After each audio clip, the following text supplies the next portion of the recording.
Here we are, the final part of the Naruto recap and review I've been doing. This final part will be covering all of the filler as well as the 3 theatrical movies that were released for this first show. Filler is kind of the bane of anime watchers around the globe, and Naruto in particular is a little notorious for its filler. Thankfully, with this first show, most of the filler is placed at the back third of the series after the Sasuke retrieval mission. On top of that, from what I've heard, most of the really bad filler is in Shippuden, while Naruto's filler is generally of a higher quality. Let's see if that statement holds water as we go through 85 straight episodes of filler with about 20 minutes of actual canon content.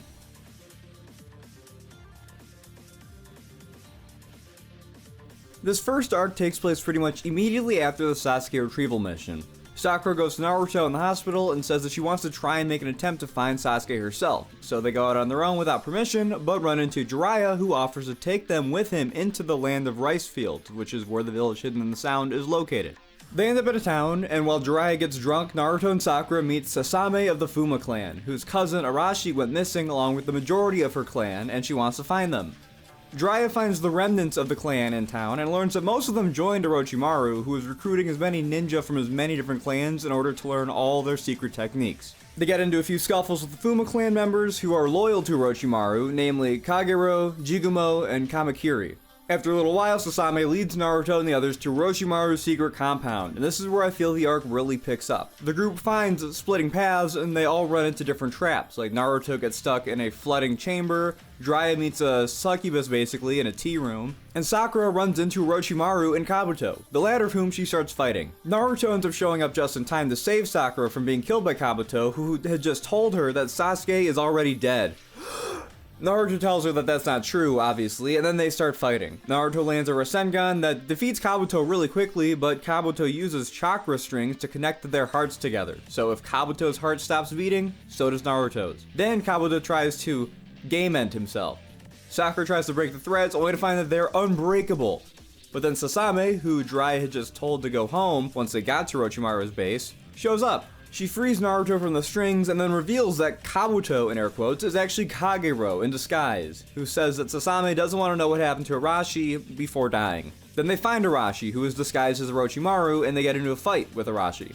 And Sakura says that she's willing to die to save her friends. Arashi ends up getting hit with shrapnel from an explosion that frees him from Orochimaru's influence, if only briefly, and the lair begins to collapse, but he says that he can't leave. So he tells Naruto and the others that Sasuke is in fact still alive, and basically reiterates that Orochimaru has to wait 3 years before switching vessels. So Naruto and his group leave, with Arashi dying as the compound collapses around him. Sasame and the rest of the surviving Kuma clan members swear to rebuild the town, and then Naruto, Sakura, and Jiraiya head home. Back in Leaf Village, Shikamaru tells Tsunade that it would be strategically beneficial to have a medical ninja in each small squad, and Tsunade says that she made the same suggestion a long time ago, but few ninjas have the skill set required to become medical ninja. At the same time, Sakura, who feels useless and kind of has for the majority of the show up until this point, but it really boiled over in the Sasuke retrieval arc and this filler arc, goes to Tsunade and asks to apprentice under her to learn to be a medical ninja, and Tsunade agrees, and the arc comes to a close. The Land of Rice Fields is pretty good as far as filler arcs go. It's definitely one of the filler arcs that feels the most like it naturally fits in with the canon material of the series. It harkens back to the Search for Tsunade arc, with Naruto and Jiraiya traveling around to look for someone. Except this time, Sakura is obviously in the mix, and Jiraiya and Sakura is not a character pairing you ever see in the main series, at least not in this first show, and they play off each other pretty well. Sakura is usually the straight man to Naruto's goofier antics, so it makes a lot of sense to pair her with arguably the goofiest character on the show.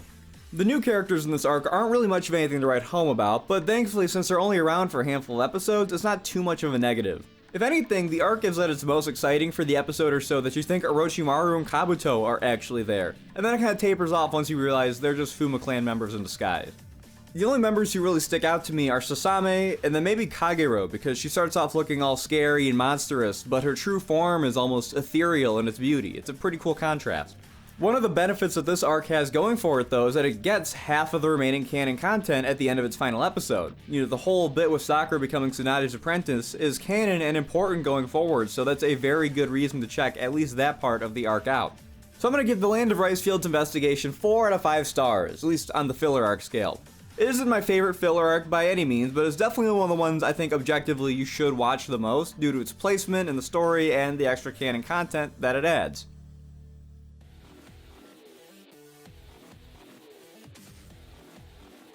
You remember Mizuki? You know, Mizuki, the fan favorite Naruto villain.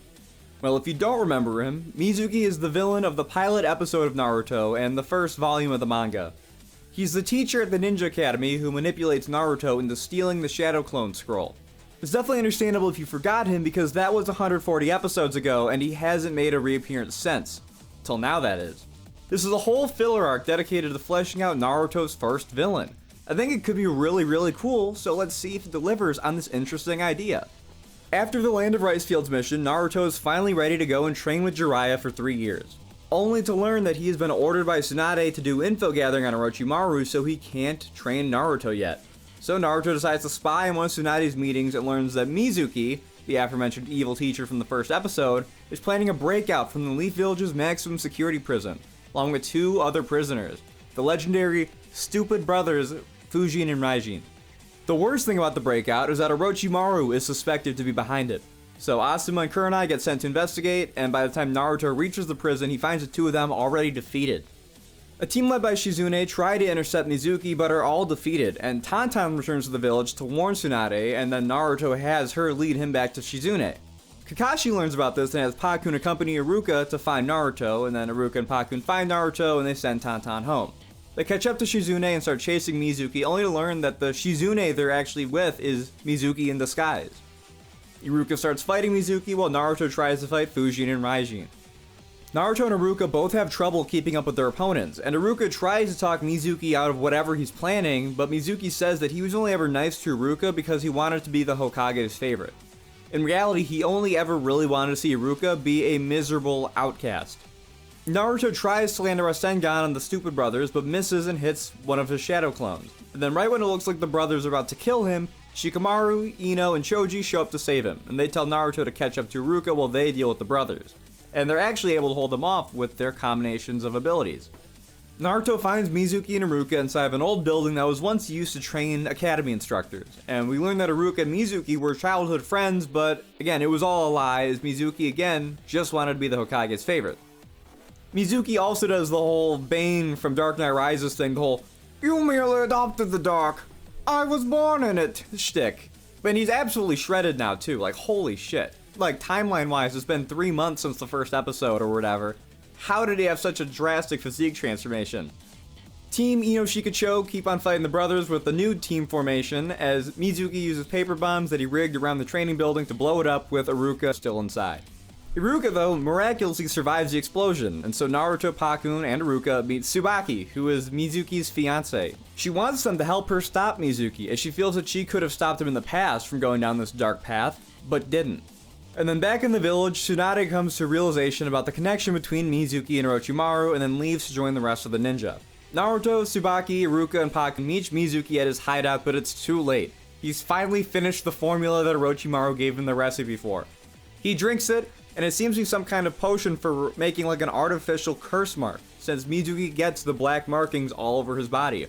So if we want to continue with the Bane comparison like earlier, this is like Venom, because it bulks Mizuki up even more and turns him into a seemingly unstoppable beast, and with his new strength and speed, Mizuki has Naruto and Iruka on the ropes. Ino, Shikamaru, and Choji are pushed to their limits fighting the brothers, and just when it seems like Fujin and Raijin will win, Tsunade shows up and defeats them easily, so the brothers surrender and agree to return to the prison in exchange for food. But yeah, I forgot to mention, these guys' whole thing is that they love food. It's literally their one character trait. They're like the most dumbed down and flanderized version of Shoji. Mizuki's about to kill Iruka with a shuriken, but then Naruto gets in front of it and saves him, and actually a really cool moment that mirrors how Iruka saved Naruto's life in the pilot episode. After this, Mizuki goes full beast mode and turns into like a half tiger, half man thing. This change transfers all of his speed into raw power, allowing Iruka to trap Mizuki and give Naruto a chance to hit him with the Rasengan. Naruto lands the attack and Mizuki returns to normal. Well, I mean, not normal, because now he looks like the chocolate lady from SpongeBob. Then Tsunade shows up, and she explains what the potion was that he drank, as well as that Mizuki will never be able to fight again. They ask Mizuki where Orochimaru is located, and he says that he actually doesn't know any of that, making this whole adventure a waste of time when it comes to tracking down Orochimaru. Ruka then offers to buy everyone a bowl at the ramen shop, and they all go home. This arc kinda sucks, but in a good way. I wish the arc spent more time focused on the actual prison aspect of it. I know that one of the Shippuden movies is a prison movie, and I know it's actually apparently supposed to be one of the better ones, but it would have been cool to see some of that sort of thing here. But after Mizuki escapes, it's just a stupid arc. I mean, literally, the secondary antagonists are the legendary Stupid Brothers. Out of all of the filler arcs, this is the one that comes off the most to me as feeling like a fanfiction scenario. It's like, hey, you remember Mizuki, the smarmy villain from the first episode? Well, he's actually super cool and edgy and jacked and strong and smart, and also he's a taiga now. It's just dumb, but in a fun sort of way. One of the things I really like about the arc is how much screen time Haruka gets, because I feel like he's a pretty underutilized character all things considered, so I'd like to see more of him and his backstory. And the arc does have one legitimately great moment, the part where Naruto takes a shuriken for Haruka the way Haruka did for him in the first episode. I think it's actually a really great way of showing just how far Naruto has come since then, and it's also yet another example of how Naruto is willing to put himself in danger in order to save the lives of the ones he loves, because again, Haruka's like a father to him. The most infuriating part of the arc has to be the connection, or lack thereof, to Orochimaru, because from the very first episode of the arc they make it very clear that Orochimaru has a lot to do with this whole situation, and that by stopping Mizuki we'll learn about his plans. And I mean, I guess we do, because we find out he has this Animorph potion that kind of ties into the more mad scientist aspect of Orochimaru's character. That's kind of cool. But to have it all end on the limp note that Mizuki really doesn't know anything is lame. Like, sure, I know it's filler and can't have any real lasting impact except on other filler episodes, but don't pretend like it will. At least do what the Land of Ricefields arc did and have the filler content add more setup and context to actual canon material. I'm gonna give this arc 2 out of 5 stars. It's pretty bad overall, but it has just enough actual enjoyable moments, intentional or otherwise, for me to be able to recommend it. It's like, so bad it's good, but it's also filler, and most people I feel like just wanna watch filler that's so good it's good.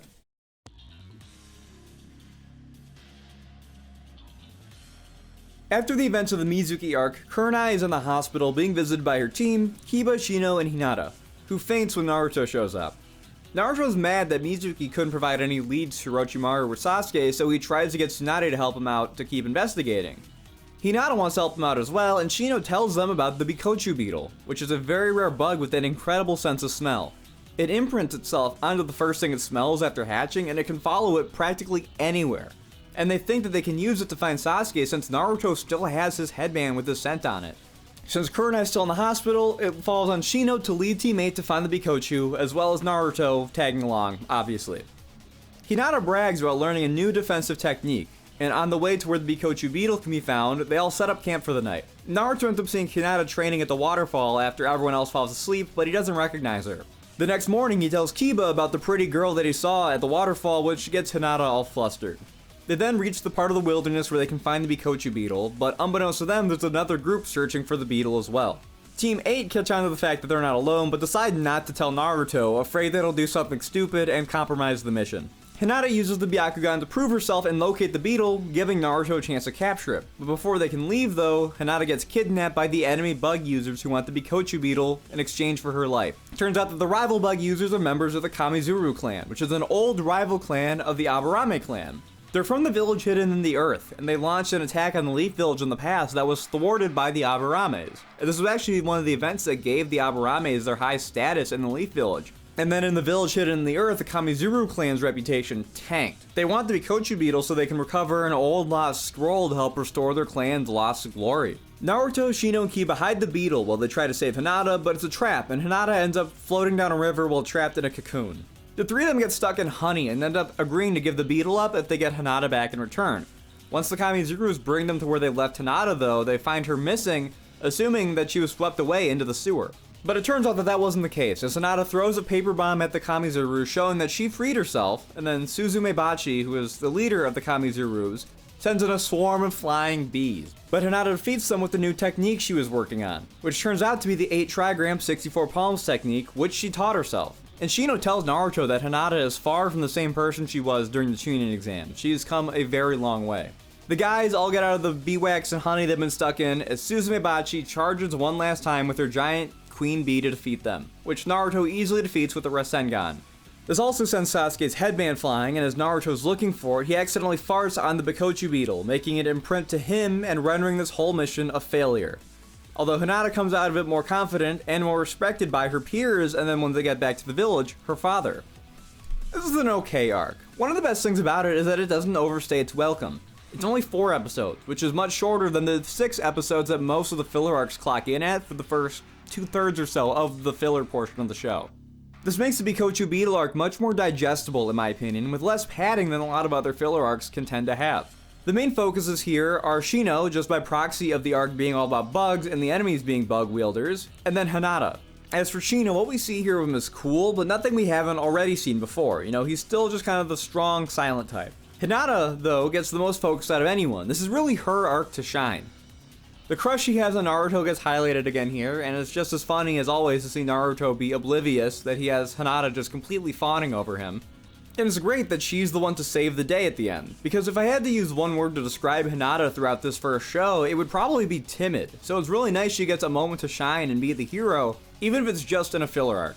But then it has the same problem as the previous arc, and that the big potential lead for finding Sasuke ends up being a dead end. But I find it a lot easier to stomach here because the reason the Bikochu beetle doesn't work is a direct consequence of Naruto messing up, whereas Mizuki just didn't know anything about Orochimaru and didn't even have the possibility of being a good lead from the get-go.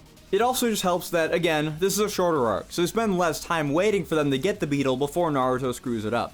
The Bikochu search mission gets 3 out of 5 stars. I actually kind of like this one, and it's pretty easy to recommend.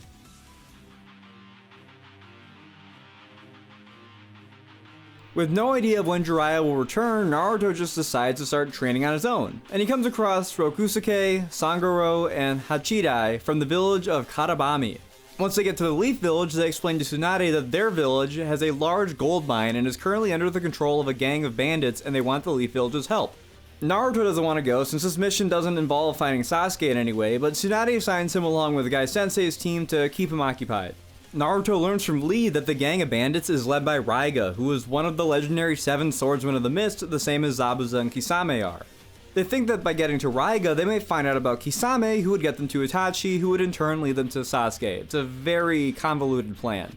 On the way to the village, the team stops at a restaurant that Lee is very familiar with from his early days of training, and is ran by Sancho, who is an old lady who serves the curry of life, an incredibly spicy curry that Lee just can't get enough of.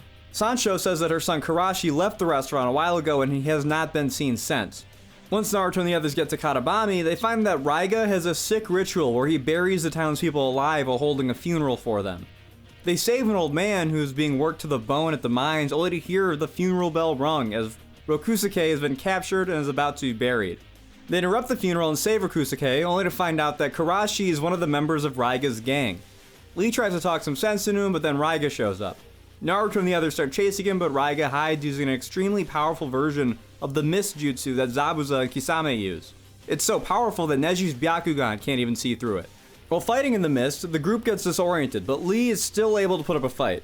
During the fight, a big box gets knocked off of Raiga's back, and then he starts fighting worse because of it, able to be defeated by Naruto.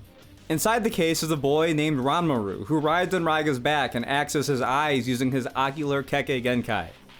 Ranmaru says that Raiga cares for him, so that's why he helps him. Raiga is dead, so the group thinks they've won. They get ambushed by the rest of Raiga's gang, but Naruto defeats them all with the shadow clones. The villagers turn their sights onto Karashi, but Lee's able to talk them down and get them to let Karashi go home since he's still just a kid. Then Naruto and the others, along with Karashi and Ranmaru, go back to the curry shop. Naruto's about to ask Ranmaru some questions about Raiga, but neither him nor Karashi are actually at the restaurant anymore, and it's revealed that Ranmaru and Karashi went back to the spot where Raiga seemed to have died so that Ranmaru can use chakra to revive him. On top of that, a storm is brewing, so Naruto, Neji, and Lee gather logs to help reinforce the restaurant. They then notice strange lightning at the gold mine. Raiga wakes up, but Ranmaru is unconscious, so Raiga goes to attack the closest person, who happens to be Karashi. Tenten, who had been following Raiga and Karashi since they both left the restaurant, attacks Raiga but gets easily defeated by his lightning. Raiga then tells Karashi to bring him the other Leaf Ninja or he will kill both him and his mother. Tenten comes to and rescues Ranmaru, getting into shelter. Karashi finds Naruto and the other guys and tells them that Tenten fell off a cliff and needs help, so they go to find her. He then tells his mom that they need to pack up and leave immediately, resorting to force to try and convince her. And then Tenten and Ranmaru show up. And Tenten convinces Ranmaru that he doesn't have to help Raiga. Meanwhile, Naruto and the guys have run into and are fighting Raiga. Very poorly, might I add, due to his power being multiplied by the storm. He's just too strong. Sancho and the others head to help with the Curry of Life. Naruto and Neji get knocked out, and Lee gets knocked off the cliff where they're fighting. Tenten, Sancho, and the others find Lee and give him some curry. He starts to act all weird, and then Sancho says that she accidentally spilled a bottle of wine into the batch, meaning Lee is now drunk. They then feed some of the curry to Naruto and Neji, which wakes Naruto, but not Neji. Ranmaru finds Raiga and tries to talk him down, saying that he's changed his worldview because of the Leaf Ninja and doesn't think killing is all that matters anymore. In reality, he's trying to lead Raiga off of the cliff, but this fails when he's attacked by the drunken Lee, who gets defeated.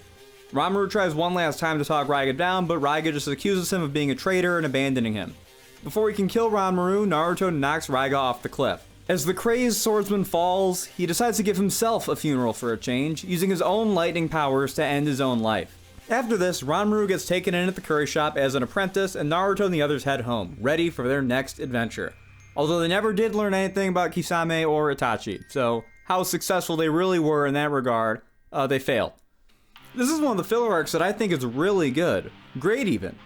I like that the filler arcs are starting to focus a bit less on finding Sasuke, since obviously that's just not something they can do. Sure, that's part of the setup here, but they kind of drop that aspect of it pretty quickly. I think Raiga even says that Kisame and the other swordsmen of the mist suck, making it clear from the get-go that he's not a very good lead. One of the big things with each of these filler arcs is that they all, for the most part, have a side character or characters that they center around. The first one was kind of about Sakura, the last one was about Hinata and Shino, and this one is really about Lee, which is great because Lee's great. I think that the whole Curry of Life bit is really fun, and I like that they brought back Drunken Lee for a little bit at the end. That completely caught me off guard when I first watched it. They didn't do anything groundbreaking with his character or anything like that, but I mean, it's more Rock Lee. I mean, there really isn't anything to complain about. It's also really nice to see Tenten actually do something for once, because out of all the Leaf Genin, she's probably the one, not probably, she's definitely the one with the least amount of screen time. I mean, I don't really remember her doing anything significant past the preliminaries of the Chunin exams, so it's nice to see the most underutilized character get utilized a bit. Even if she does kind of still get her shit rocked as soon as she tries to 1v1 Raiga. Raiga is also just a really good filler villain. He's one of my favorites. I think him having the connection to Zabuza and Kisame makes him a lot more memorable, but I also like that he's a very formidable threat, even after his gang gets defeated halfway through the arc. In his first fight when he's in the mist, the way he fights with Ranmaru really gives me Twin Princes from Dark Souls 3 vibes, especially with how Ranmaru revives Raiga after he dies. He's also just a surprisingly dark villain as far as filler arcs go. Especially because he meets a very grisly end for a filler arc villain, literally reduced to nothing by his own lightning. And speaking of, I like that Ranmaru and Raiga are like a parallel for Zabuza and Haku. You know, the Mist Ninja Swordsman and the young orphan femboy. Although Ranmaru almost has like a Trunks look going on with the long purple hair. I see this as kind of an alternate what-if scenario for what could have happened had Haku been redeemed and not died in his arc. I also think that this arc uses its runtime more effectively than a lot of the other filler arcs. I mean, that's around 2 hours of show, and maybe upwards of 2.5 if you watch it on streaming and get bombarded with ads. It's pretty much movie length. A lot of the arcs can drag on being stretched out this far, but this one really doesn't. It's just very well paced in my opinion. I think it helps that Naruto and the others defeat Raiga and save Karashi by like the halfway point, and this gives the story a chance to slow back down and build back up again to Raiga's final fight. Fights going on for several episodes straight are fine when it's all characters you're well acquainted with, or if it's a fight that's been long built up to, like the Naruto vs Sasuke fight. But I find long fights against these new villains, who a lot of them are kind of nothing characters, are way more susceptible to just coming off as boring. And thankfully this arc spaces out the fights enough that it doesn't come off as boring. I think this arc is great, 5 out of 5 stars. I highly recommend you watch this one if you haven't already. Easily one of my favorite filler arcs.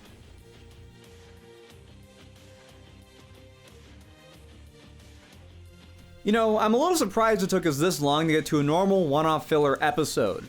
Usually these one-offs try to lean a bit more towards being funny, which hopefully will be a nice change of pace from the last couple, which were a more serious arc. Let's see if it succeeds. Due to a current lack of missions in the Leaf Village, all the Leaf Genin get picked to assist in a survival exercise that the Ninja Academy is holding. Each Genin gets assigned to a team of 3 students, and Naruto gets assigned to help Konohamaru, Udan, and Moegi's team. The exercise is meant to be very straightforward, with each of the teams being given a map with the trails that they're supposed to stick to. Naruto doesn't think he needs all that, so he decides to just do everything himself. The problem being that it's Naruto we're talking about, so he's a bad leader and an even worse outdoorsman. The group ends up getting so lost that they're in the mountains, and this is made even worse when a storm rolls in. This causes the exercise to be postponed, and every other group returns back to the village, except for Naruto's group, which raises eyebrows. A large boulder even ends up getting dislodged and almost falling on top of Naruto's group, but Naruto's able to use his shadow clone to try and lift it, but he can't hold up for long. Konohamaru, Uda, and Moegi try to help, and then the day is saved when Iruka and Shikamaru show up. Everyone gets brought back home safely, and Naruto earns himself a scolding from Tsunade. This episode's fine, but nothing you have to go out of your way to watch. I mean, if you really like Konohamaru and his friends, you'd probably enjoy it a lot more than I did. But other than that, it's pretty much just watching Naruto act like an idiot for 20 minutes, and then he gets bailed out at the end. 2 out of 5 stars.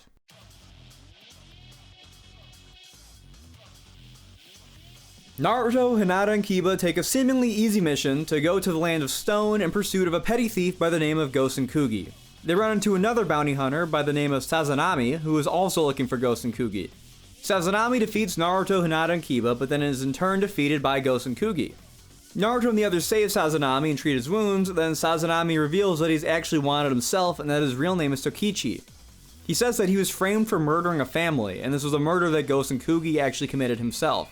Naruto and the others agree to help bring Gosen Coogi to justice, and they find out that he's planning a heist in a nearby town at the OK Temple, because Gosen Coogi is trying to steal the temple's big golden bell. They capture Gosen Coogi, but Tokichi gets captured as well, but thankfully his innocence comes to light and he's let go. Naruto, Kiba, and Hinata fail their mission as they were not the ones to bring in Gosen Coogi, but they're happy nonetheless that he will face justice and that Tokichi is now a free man. The summary definitely doesn't do it justice, but this arc rocks. Although I feel like it hardly even counts as a filler arc in my opinion, it just feels more like a 2-part episode, and that's a really good thing. It's Naruto's take on a western, and I think it really does a good job at homaging that genre. The Land of Stone gives off very strong Wild West vibes, especially the first town Naruto and the others arrive at. I mean, just look at it. It's clearly supposed to be like one of those single street Wild West towns. There's bounty hunters, they go to a saloon, there's a heist they need to stop. I mean, the temple is literally called the OK Temple, like the OK Corral. The vibes here are immaculate, especially if you're as big of a fan of westerns as I am. But the thing that really makes this arc work, in my opinion, is Sazanami / Tokichi. But not even necessarily the character, the character is really solid, but it's the performance, because he's played by Steve Blum. With me being a massive Call of Duty Zombies fan, it goes without saying that Steve Blum is one of my favorite voice actors. His performance as Tokichi, on the other hand, really harkens back to the role he's arguably the best known for, especially in the anime community, Spike Spiegel from Cowboy Bebop. Cowboy Bebop was obviously a space western show, and Steve Blum played a suave bounty hunter in it, so having him basically play the same character but in Naruto is genius casting. He's the definite highlight of the arc, and is what really makes it work. He steals every scene that he's in. But the arc is still really good, even aside from him. It also just has a really solid pace. Since it's only 2 episodes, they don't waste any time. The arc also just has a really good escalation of stakes, which is kind of uncommon for a filler arc. And there's also no lore-shattering abilities that show up here that never get mentioned again, like a lot of filler arcs have. I'm gonna give the Gosen Coogi capture mission 5 out of 5 stars, because I love this one. I mean, sure, it's a little gimmicky, but the arc is short enough that the gimmick doesn't become stale by the end. I can't say for certain that this arc would have had anywhere near the same impact on me had it been stretched out to 6 episodes. I think you need to watch this one, even if it's just to see Steve Blum do his thing.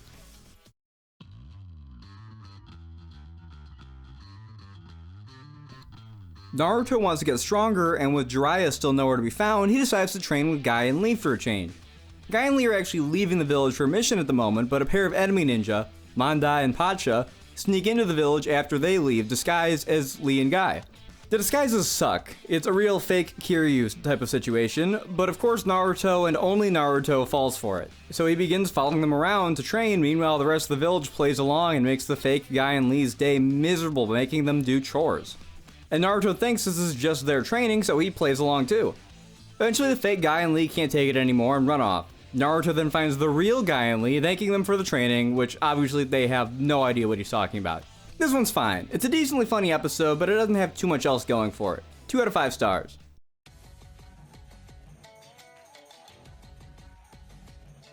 Naruto's eating ramen, just waiting for Jiraiya to come back, and he meets a dude named Chishima, who says that there's a problem in the land of birds. There's reports that an armor-clad ghost called the Cursed Warrior has been terrorizing the land of birds, so Tsunade sends Naruto, Neji, and Tenten to go investigate. On the way there, Naruto is terrified of the prospect of a ghost, but Neji's more of a skeptic, saying that ghosts aren't real. Because yeah, in a world with chakra, giant kaiju demons, and mystical bloodline abilities, Neji draws the line at ghosts. Anyways, upon reaching the land of birds, they're introduced to Moso, who's one of the land's royal advisors. They learn that the lord of the land, the daimyo, has recently died. However, the daimyo's son is currently unfit to take the position due to him being distraught over the recent loss of his twin sister so soon after the death of his father. That night, Naruto and the others run into the cursed warrior and they chase him, cornering him at a shrine. Neji uses his Byakugan to look under the warrior's armor only to find that the suit of armor is empty. The next morning, they discuss their findings at Moso's home, theorizing that Kome, who is the late daimyo strategist and a candidate for the position of daimyo, is behind the whole cursed warrior thing. To try and confirm their theory, they visit Sagi, who is the prince, the son of the daimyo and the current heir to the throne. They meet at a lake where Sagi reminisces about his late twin sister Toki, but assassins emerge from the lake to kill the young lord, but Naruto and the others protect him. Then they find the cursed warrior while it meets with Kome at the shrine where they first encountered it the night before. They defeat it, and whoever's inside the suit takes their own life, spilling out of the suit as just a nasty green goo.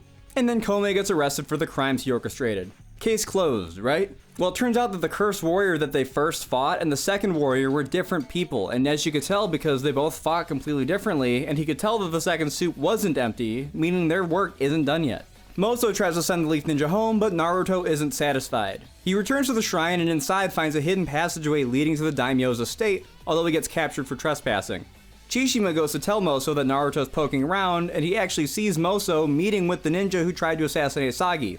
Chishima tries to escape but is wounded and captured, meanwhile Naruto is also being held in the dungeon on the estate.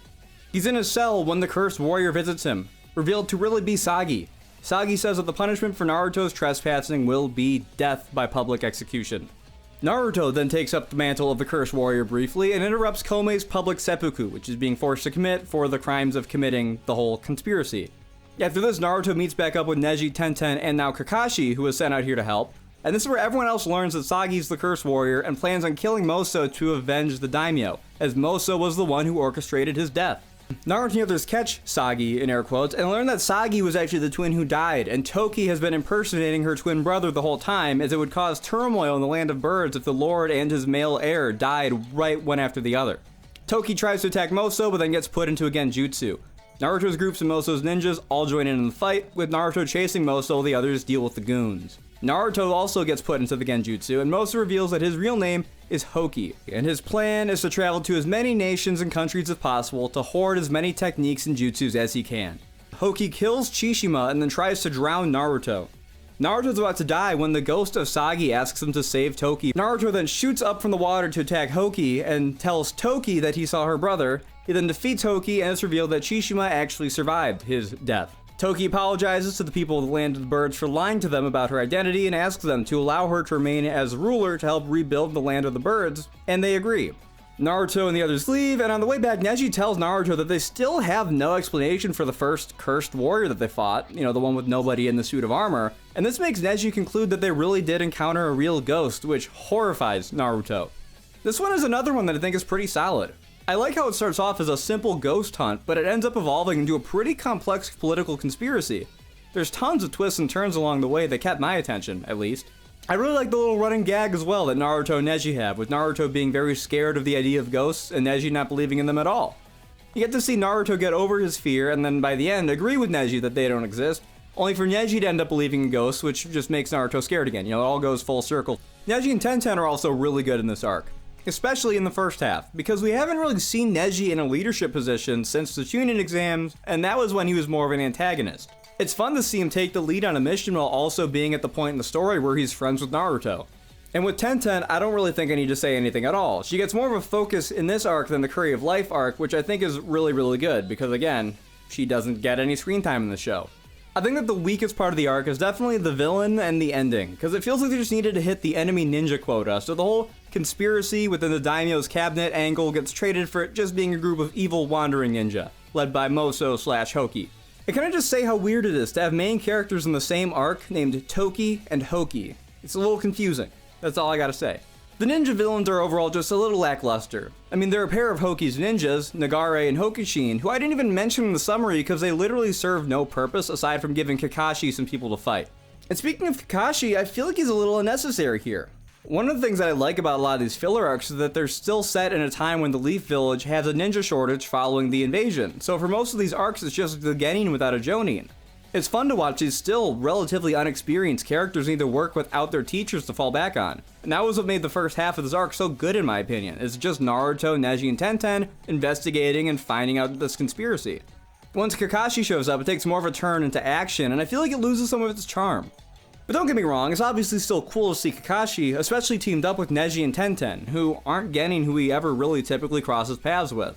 The Cursed Warrior Extermination arc gets 3 out of 5 stars. It has a really strong start and goes some pretty unexpected places when you're watching it for the first time, but I feel like it really drops the ball in the home stretch with Hoki. I mean, it's literally in his name, he's just a Hoki villain. But overall, it's still a pretty solid one.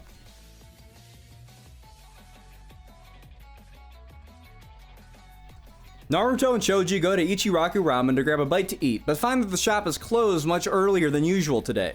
They smell something delicious cooking inside though, so they sneak in through the vents, falling through the ceiling and into the kitchen. They talk to Teuchi, who is the owner of Ichiraku Ramen, and they find out that he's trying to craft the greatest bowl of ramen ever made. This is because his daughter Ayame was captured by the Leaf Village's experimental cooking ninja unit. They were a team of ninja chefs that were formed to help provide higher quality food to the ninjas who were out on missions. I mean, after all, an army does march on its stomach. The problem is that the ninjas on teams with chefs all end up getting too fat to do any ninja stuff, so the unit was scrapped. But now they're back, and their leader Hakaku is holding Ayame hostage, and they'll only give her back if Teuchi either gives up his secret ramen recipes, or makes a bowl of ramen so good that it impresses Hakaku. Choji tries the ramen and says that the broth is superb, but the noodles aren't. And the problem being that Teuchi's been making so many batches of noodles that his arms are shot. So Naruto, Choji, and then Sakura volunteer to help. They spend all night learning to make noodles, but they just don't learn fast enough. I mean, after all, Teuchi has decades of experience. You can't replicate that overnight. When the time comes to prepare food for the cooking ninja, the 3 Genin use their different jutsus to help along in the process, and end up making a perfect batch of noodles. They serve the ramen to Hakaku and the other food ninja, who are impressed, and they uphold their end of the deal and return Ayame. But Naruto and the others are shocked to see that she's gotten fat from eating the ninja chef's cooking. Thankfully, Teuchi has a diet ramen that he rolls out, which is a big hit in the village, and it slims Ayame back down, as well as himself, as we see in the end of the episode when he looks like a light breeze could knock him off his feet. This episode is a really fun watch. Ramen is obviously super integral to Naruto's brand identity. I mean, literally most of the time, if you see Naruto on a t-shirt or a piece of merchandise, he's usually either doing a Rasengan or eating ramen. So it's really fun to see an episode completely dedicated to the craft of making ramen. I also think it's just a really funny one. I find the idea of a unit of ninja chefs who are too good at their jobs to be pretty unique on top of just being pretty funny. I don't really have a whole lot else to say. This is just a super entertaining episode. 4 out of 5 stars.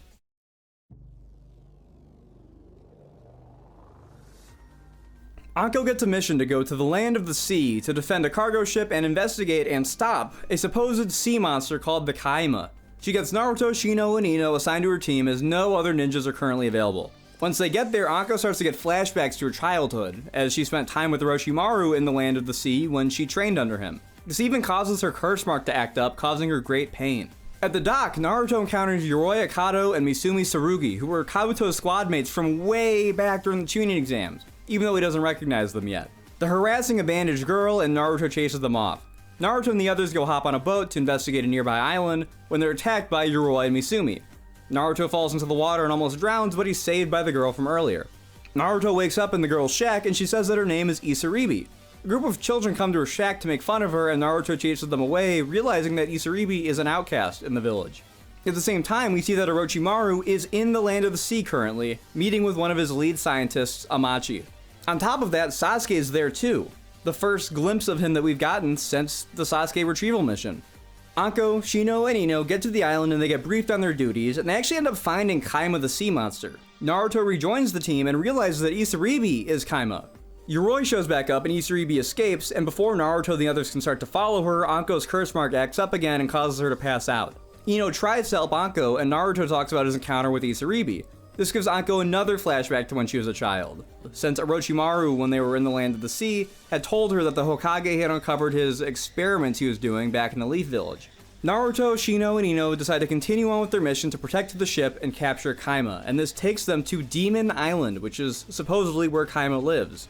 Anko finally wakes up and tells the genin that Kaima was actually one of Orochimaru's experiments, and she opens up to the genin about her past and what really went down on these islands. Because Orochimaru used Demon Island as a secret lab where he performed his most depraved experiments. The people of the Land of the Sea would disappear without a trace, kidnapped to be used as Orochimaru's guinea pigs. And she says that Isaribi was one of them, and Naruto says that they need to make Orochimaru pay and destroy the lab to stop this from happening to anyone else. At the same time, Yoroi and Isaribi arrive in Orochimaru's lair, and Isaribi talks about the cargo ship. She asks when she'll be turned back into normal, and Yoroi and Amachi tell her that she's just the prototype, they'll turn her back into normal once this mission's over. They also tell her to deal with Naruto and the others who have just reached the island. Naruto, Shino, and Ino get inside the lair, led by Anko, who still remembers the layout of the place from when she was Orochimaru's apprentice, to the secret laboratory, which is filled with giant test tubes filled with subjects. Isaribi sneaks up on them and opens up a trap door, which sends them to fight Yoroi. Anko then sneaks up behind Isaribi and sticks a kunai to her throat, but Isaribi escapes and locks Anko in to fight a trio of chimeras from the lab, which she easily defeats. Naruto and Ino move ahead, meeting face to face with Mizumi as Amachi and Isaribi escape. Ino uses her mind manipulation jutsu to hold him still as Yoroi disappears, running away from his fight with Shino. Yoroi frees Mizumi and the two escape as the lair begins to collapse, with Naruto and the others trapped inside. Naruto tries looking for an exit when Anko rescues them by breaking through the wall with a giant summoned snake. The team gets inside the snake's mouth as it breaks out of the collapsing base, reaching the surface. They catch back up with Amachi and Isaribi, and Naruto almost fights Isaribi, but is able to convince her that she's working for the bad guys. Naruto then fights Amachi, and it's revealed that he did the same experiments on himself as he did to Isaribi, only he was the perfected model. He even says that his plan was to dissect Isaribi to experiment on her organs, which, yikes. He attacks Naruto and almost defeats him, but Naruto uses the nine-tailed fox chakra to overpower Amachi pretty easily, allowing him to be captured. But it's not over yet, as Amachi controls the Umibozu, which is an actual sea monster. Naruto summons Gamabunta to help, and they pretty easily defeat the sea monster, but Gamabunta is pissed and throws Naruto into the air for summoning him in salt water, which, you know, fair. He is a toad. Isaribi is finally able to see the error of her ways and relates to Naruto since people saw him as a monster too. He even offers for Isaribi to come back to the Leaf Village to see if Tsunade can hear her, and surprisingly enough, she accepts. Again, another arc that I like quite a bit. I love that this one really focuses in on Anko because I think that her and her backstory with Orochimaru are very interesting, so I was very disappointed to see it basically never get focused again after the Chunin exams. So needless to say, when I was watching through all these fillers last summer and I realized Anko gets a filler arc, I was really excited. And thankfully, I feel like this arc delivered on what I was expecting. It just delves more into Anko and Orochimaru's past, showing us how Anko was really pretty much just a prototype Sasuke. Which really makes you wonder how many other proteges Orochimaru had that didn't make the cut, aside from just Anko and then Kimimaro. And speaking of Orochimaru, this arc makes him more evil in retrospect, but the actions that he does are very in character. Like I've said before, he's a bit of a mad scientist, so having this kind of Island of Dr. Moreau-esque lab where he makes half man, half monster chimeras fits, since he's already all about body swapping and resurrecting the dead. The cherry on top is that he shows up there in person, if only for a scene, especially with Sasuke being there too. That was unexpected. By this point, through the fillers, I assumed that they would basically never have Orochimaru, let alone Sasuke, show up in person in any of these episodes. I thought they'd just dangle it in front of the characters like a carrot on a stick while never actually doing anything with it. So props to them for actually having them show up, even though Naruto and the others obviously don't cross paths with them at all. I'm just glad we get to check in on these two a little bit. The actual villains for this arc in particular, though, are a little on the lamer side. Yoroi and Mizumi work well as the henchmen since their characters we're already familiar with, even if you don't remember their names. Plus, I think it makes sense that they'd still be working for Orochimaru. I mean, they were in such bad shape after the Chunin exams that they couldn't have fought in the invasion, so they probably just recovered and got assigned to this backwater base of his. Amachi, though, just kind of feels like a lame stand-in for Orochimaru. He's just kind of a typical evil scientist. Although that line about dissecting Isaribi has stuck in my mind since I watched this. What can I say? It feels like every filler arc villain gets at least one memorable moment. And to round things out on a more positive note though, Isaribi is one of my favorite filler characters in the whole show. I definitely think they could have committed to making her monster form look more, monstrous, because she just kind of looks like herself but with scales and fins. I think if they just made her face a little scarier looking, then she would have been more convincing as this monster that everyone in the Land of the Sea is terrified of. But on the other hand, that would kind of defeat the point of her character, being that she isn't a monster. And that's why I like the ending so much. I was expecting her to save the day and have the town finally accept her and just hail her as a hero. Sure, it'd be a happy ending, but it's very cliche and she'd still be stuck as a monster. But no, she accepts Naruto's offer to go to the Leaf Village to try and seek treatment, ending on a bit more of an ambiguous, but also, I think, a bit more optimistic of a note. I think for most people, this would probably be a 3 out of 5 star filler arc, but me, since I'm such a big fan of Anko, I'm gonna give it 4 out of 5 stars.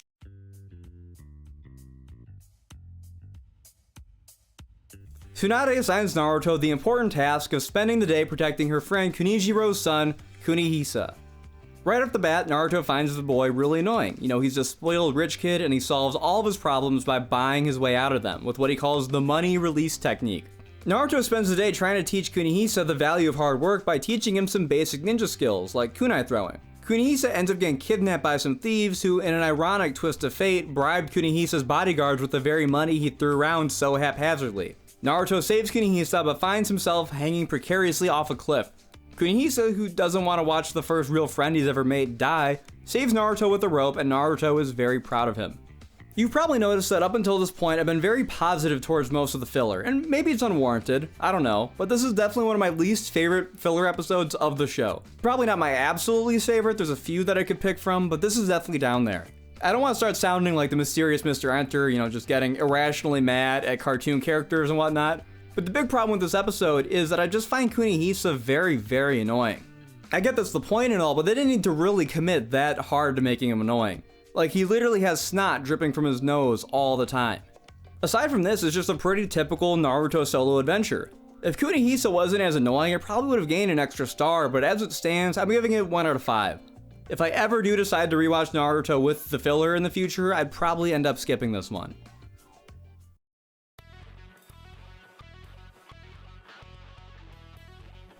Tsunade notices that whenever Naruto, Hinata, and Kiba are on a team together, they always fail their mission, so she gives them one more chance to prove their worth or else they'll be sent back to the Ninja Academy. They need to simply find some hidden treasure. There's some arguments between Naruto and Kiba on how to reach the treasure, and Hinata ends up spraining her ankle. Kiba goes on ahead while Naruto stays with Hinata, and while Kiba's gone, the other two get attacked and kidnapped. And of course, Kiba gets captured too. The trio had their appearances replicated by their captors, and it's revealed that they're from the Kyodin clan, and the mission was a plot to isolate 3 ninja from the Leaf Village so that they can replicate them and infiltrate the village to destroy it from the inside out. The Kyodin clan tries to crush Naruto and the others in a cave-in, but Hinata is able to use the 8 trigram 64 palms technique to protect them.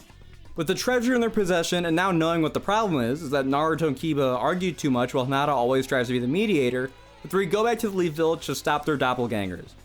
Hinata and Kiba outsmart their enemies very easily, since their transformation jutsu is merely aesthetic and cosmetic. The actual strength of the enemy ninjas is abysmal. Naruto's copy, though, causes him a lot more trouble, running up tabs all over town, eating all of his food from his apartment, including some fancy ramen he was saving for a special occasion, and pissing off Sakura, which in turn got her to lash out and punch the real Naruto. Naruto ends up using the 9-tailed fox chakra and some shadow clones to wipe the floor with his imposter. After this, Naruto, Kiba, and Hinata are told that the mission was a test and that Tsunade hired the Kyodin clan to serve as their obstacles to overcome. Naruto and the others even retrieve the treasure, which Tsunade didn't expect. Her excitement completely goes out the window though once she finds out that the treasure in the chest is a hefty bill for the Kyodin clan's services. This one reminds me of the Ghost and Coogi capture mission, which this arc actually has continuity with, as well as the Bikochu beetle arc. I just feel like Naruto, Kiba, and Hinata are a pairing that always works well together. This arc definitely isn't on the same level as the aforementioned Ghost and Coogi arc, but it's still pretty solid. These bite-sized mini-arcs help a lot with the pacing of this last third of the show. They break up the monotony of these 6-episode arcs. Something that I really like about this arc is that they make the villains, because obviously they're just working for Tsunade, so they're not really evil, but they make them complete chumps. The filler arcs often struggle to make threatening villains, so it's fun to see how quickly the tables turn on the Kyodin clan members once it's found out how weak they are. And it's equally as fun to see Naruto somehow struggle the most, despite being far and away the strongest of the trio. And the twist at the end about the Kyodins just being hired by Tsunade for a training exercise did catch me off guard when I was watching, as well as the fact that there was actually treasure, although, you know, obviously it was treasure for the Kyodins, not for Naruto or Tsunade or any of them. This one gets 3 out of 5 stars. You know, it's not top tier filler like the Ghost and Coogi arc, but if you like Naruto, Hinata, or Kiba, then you'll probably really enjoy watching it.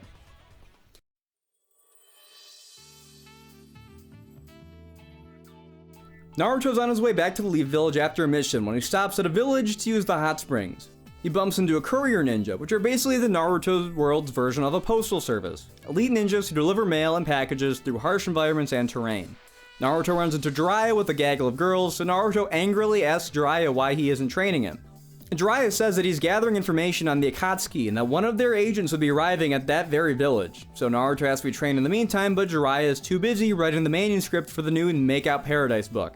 Jiraiya ends up falling asleep, so as revenge, Naruto ghostwrites the rest of the book and then goes to the courier ninjas to have them deliver it to Jiraiya's publisher. Naruto tells Jiraiya what he did, and Jiraiya is worried that he'll lose his job as an author if they mail in an unfinished manuscript.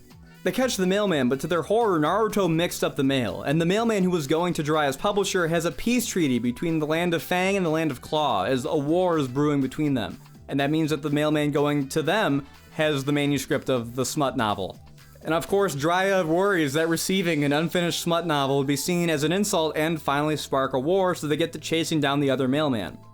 They fail, and the Fang Daimyo receives the manuscript, but to their surprise, he's a huge fan of the Make Out Paradise novels, and he sees it as a peace treaty from the land of Claw, avoiding war. Naruto and Jiraiya return to the village, but they're too late, and Jiraiya's lead in the Akatsuki has already left. So Jiraiya sends Naruto back to Leaf Village to wait for his return. This one is pretty meh for me. It's fun to see Jiraiya again after nearly 40 episodes, but I just wish it was in a better episode. I like the concept of needing to chase down an elite mailman to avoid war from breaking out, but the episode just takes so long to get to that point. It's not even until the halfway point that they start pursuing the manuscript. Although I will say that I really like the ending. Not the ending where the whole thing was a waste of time and Jiraiya didn't get the info he was after. The ending where the manuscript for the smut novel was a better olive branch than whatever the Land of Claw actually had planned on sending. 2 out of 5 stars. Not the worst filler episode, but far from the best.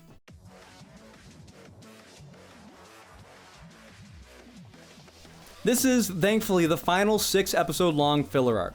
I think that 6 episodes is usually just too long to stretch out these stories, but let's see if this last longer one can be a strong finish.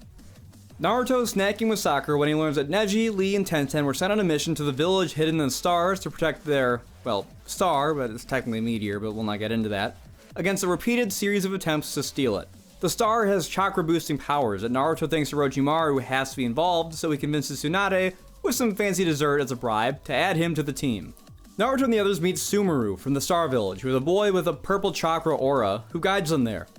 The Star Village has a canyon filled with poison gas near its border that they need Sumeru's help to get across, and upon reaching the village, the Leaf Ninja meet with Akahoshi, who is the acting Hoshikage, which is the leader of the Star Village. He explains that the star boosts the chakra of those who train using it, allowing them to do jutsus otherwise impossible. He also says that it is the desire of the Hidden Star Village to become the 6th main hidden shinobi village. Sumeru says that once that happens, he wants to be the first real Hoshikage. Naruto and Sumeru head to the palace where the star is held, only to see a person leaving the building who Naruto chases. Sumeru sees that the star has been stolen and joins Naruto in the chase. The thief escapes Naruto and was using a star chakra jutsu to fly away, meaning that they were somebody from the Hidden Star Village. The worst part is that now the group has no leads. Sumeru tells Naruto that his parents actually died defending the star in the past from invading ninja. Neji and Tenten try to spy on some of Akahoshi's men, but they're discovered and the lead goes cold. Sumeru and some of his friends discover the masked ninja who knocks them out and captures Sumeru. We end up learning that the ninja who stole the star is Natsuhi, who is actually Sumeru's mom, and that the masked ninja who kidnapped Sumeru is Akahoshi. The characters don't know this yet though. The reason why the star is sought after is because of how dangerous it is. Star training is incredibly unnatural, meaning most people's bodies simply cannot adapt to the strange chakra patterns and they die. The 3rd Hoshikage, who has recently passed away, actually forbid the star training, but after Akahoshi took over, he reinstated the practice, and the village was happy to do so, believing it would help them become recognized by the real shinobi villages. And the problem is that since it's their mission, the lead ninja have to recover the star for the Hidden Star Village. Tenten and Lee sneak into Akahoshi's home and rescue Sumeru, while Akahoshi meets with Natsuhi with an offer, the star for her son, and a fight starts. Neji and Naruto show up to back up Akahoshi, and one of his attacks ends up sending both Naruto and Natsuhi into the Poison Canyon. Akahoshi tells Neji that he, Lee, and Tenten can go home. Neji says they can't since the star has not been recovered yet. Neji uses this as a chance to go back to the village to tell the trainees of the Star Village the truth about Akahoshi and the star training. Naruto wakes up after having been saved by Natsuhi, who explains to him the horrors of the star trading and how she and her late husband were dedicated to stealing the star. They were caught by the 3rd Hoshikage, who agreed to end the practice on the condition that Natsuhi and her husband left the village, but they kept watch over it to make sure the practice never resumed. They agreed and had him tell Sumeru that they had died. Akahoshi finds Naruto and Natsuhi and tells them that he was the one who killed the Hoshikage to get star training back on the menu. starts to fight Natsuhi, and actually absorbs the chakra of his goons to make himself stronger. But just in time, Team Guy and the Star Village trainees show up as backup. Akahoshi takes Sumeru hostage and demands the star. Neji examines Natsuhi and sees that she could die if she uses any of the star techniques again. Natsuhi gives Akahoshi the star and he runs off. And Sumeru talks with his mother one last time after all these years, and she says that even though it was the right thing to do to keep him safe, she regrets leaving him alone all his life. Naruto and Lee want to go stop Akahoshi, but Neji says that technically their mission is done and they can't betray a client. Later that night, Natsuhi tries to steal the star again, but is killed by Akahoshi and his men. Naruto, Sumeru, and the others sense her death and go to the temple. Akahoshi declares himself as 4th Hoshikage, and he says that his first order to his people are for them to kill the Leaf Village ninja, Sumeru, and Hokuto, who is another girl from the village who has been helping Naruto and co. Akahoshi tries to execute Naruto and the others when the trainees stand up to him, revealing to the adults of the village the dangers of star training. With his whole village turned against him, Akahoshi fuses himself with the star, making his chakra levels go crazy. Naruto, guided by the spirit of Natsuhi, uses a Rasengan to destroy the star and defeat Akahoshi. The hidden Star Village is now free from the star's curse, and Naruto and the others go home, along with the members of the Star Village, actually, who go to the Leaf Village to seek treatment for the star poisoning, and thankfully they're all cured. Naruto bumps into Sumeru one last time, and he says that he'll become Hoshikage someday, to which Naruto says he's excited to be a Kage alongside him in the future. Out of all the filler arcs, this is one of the ones that I know is generally pretty well liked online, at least from the little bit of info that I gathered while doing research before watching the show, trying to decide whether or not I would even bother watching the filler. And yeah, it's really good. Sumeru is a really fun rival to Naruto, even with the knowledge that you're never going to see this guy again. Naruto is really the one character who has such an intense drive to become Hokage in this first show, aside from Konohamaru, so it's fun to meet a character who mirrors him in his drive to become a Kage. Akahoshi isn't even a bad filler villain. Neji makes a really fair argument that what he's doing could be seen as right to the members of the village because all they want to do is be recognized by the other hidden shinobi villages, and the star was their ticket to recognition. And once Akahoshi fuses with the star, he does some really crazy stuff with it, like making a purple chakra dragon. And something shocking about this arc is that it has a new piece of music, and it's kind of a banger. It's Natsuhi's theme. It's called Natsuhi Boshi. It's a lullaby that she would sing to Sumeru when he was a kid. It's actually a really sad song, and it makes the ending when Natsuhi's spirit gives Naruto wings and helps him land the Rasengan to defeat Akahoshi hit me in the feels way, way, way harder than it had any right to. The Star Village also just has a pretty sweet design. You know, it's tiny, but near the main village is the crater where the star/meteor crashed down onto Earth. In the middle of the crater is the palace where the star is housed and where they train with it. And the Star Village Ninja have some really cool designs too. Mostly the gas masks that they wear to get through the Poison Canyon. Those look sweet. It's also just fun to see all of Team Guy in action again after Lee was absent during the Cursed Warrior Extermination arc. I'm gonna give the Star Guard mission 4 out of 5 stars. It's a really, really good one.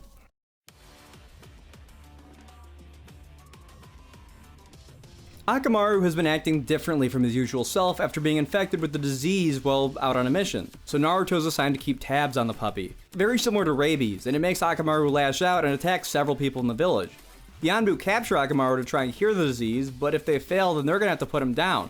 Obviously, Kiba doesn't take this news very well, so he steals back Akamaru in an attempt to cure the disease himself. Naruto tries to chase Kiba to help, but Kiba doesn't believe Naruto. And then Kiba's sister Hana, who we've seen briefly in the Konoha Crush and the Sasuke Retrieval arc, she's shown up a couple times. She shows up to help as well. By now, Akamaru is completely out of control, and he has grown into his large form that we see him go into when he's fighting. Hana has a potential cure for Akamaru, but it only has a 50% chance of working. Kiba administers the cure due to his bond with Akamaru, but is severely wounded by Akamaru in the process. Thankfully, the cure works, and it turns out that Akamaru deliberately missed all of Kiba's vitals, showing that even in his rabid state, he still trusted Kiba. This is another solid one, and I kind of feel like a broken record at this point. I really like Kiba and Akamaru, so I appreciate pretty much any time they show up. I think part of why I resonate with them so much is because I'm a huge animal lover, and dogs in particular are some of my absolute favorites. I mean, I feel like I'm gonna sound like a Hallmark movie when I say this, but when you have a dog, or any pet for that matter, they really do become like family to you. So it's really sweet to see how much Kiba and Akamaru care for each other. I also really like seeing more of Kiba's family. You know, his sister gets a little time to shine. I mean, she's literally had a few minutes at most of screen time prior to this episode. It'd be easy to forget she was even introduced prior to this point, so it's cool to see her, even if it's only for a few short minutes. All that aside, this is a pretty standard filler episode, but since I just have such a soft spot for dogs, I'm gonna give it 4 out of 5 stars. But if you're more of a cat person, it's probably a 3 star one.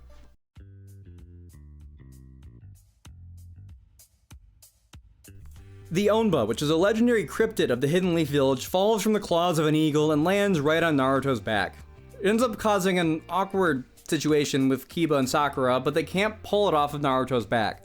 Tsunade tells the trio about the legend of the Omba and how when she, Jiraiya, and Orochimaru were kids, they made bets on whether or not Jiraiya would find the Omba, with Tsunade not believing that it existed. Orochimaru, surprisingly, bets on Jiraiya finding it, but Jiraiya returns empty-handed. Tsunade brings out Jiraiya's old report about his adventure, which she had always written off, and it's like written in crayon. Meanwhile, the Omba, who Naruto names Onbu, since that's the sound he makes, continues to grow very rapidly, eventually outgrowing Naruto.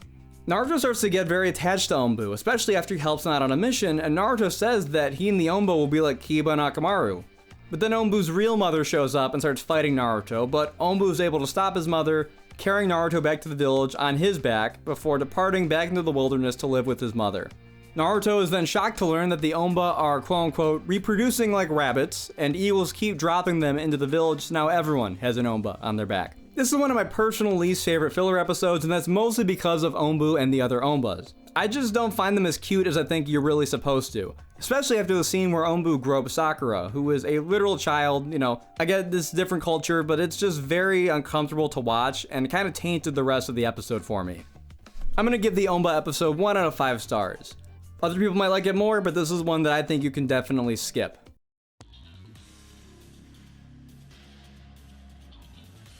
This episode sees Naruto and Shino go on a mission to help a man named Fuda Kagetsu receive his inheritance from his father, who has recently passed away. The reason that this is difficult is because there's a statement in the will that anyone who laughs at the funeral will not be entitled to their chunk of the inheritance, and Fuda wants to keep his greedy sister from inheriting anything. On the way to the town, Naruto and Shino meet a scary old lady who gives them an ominous warning. Fuda's allowed to have someone stand in for him at the funeral in his place to try not and laugh, and Naruto says that Shino is perfect for that because he never laughs. While at dinner, Shino samples some of Fuda's dinner to check for poison, as his bugs can typically neutralize any poison.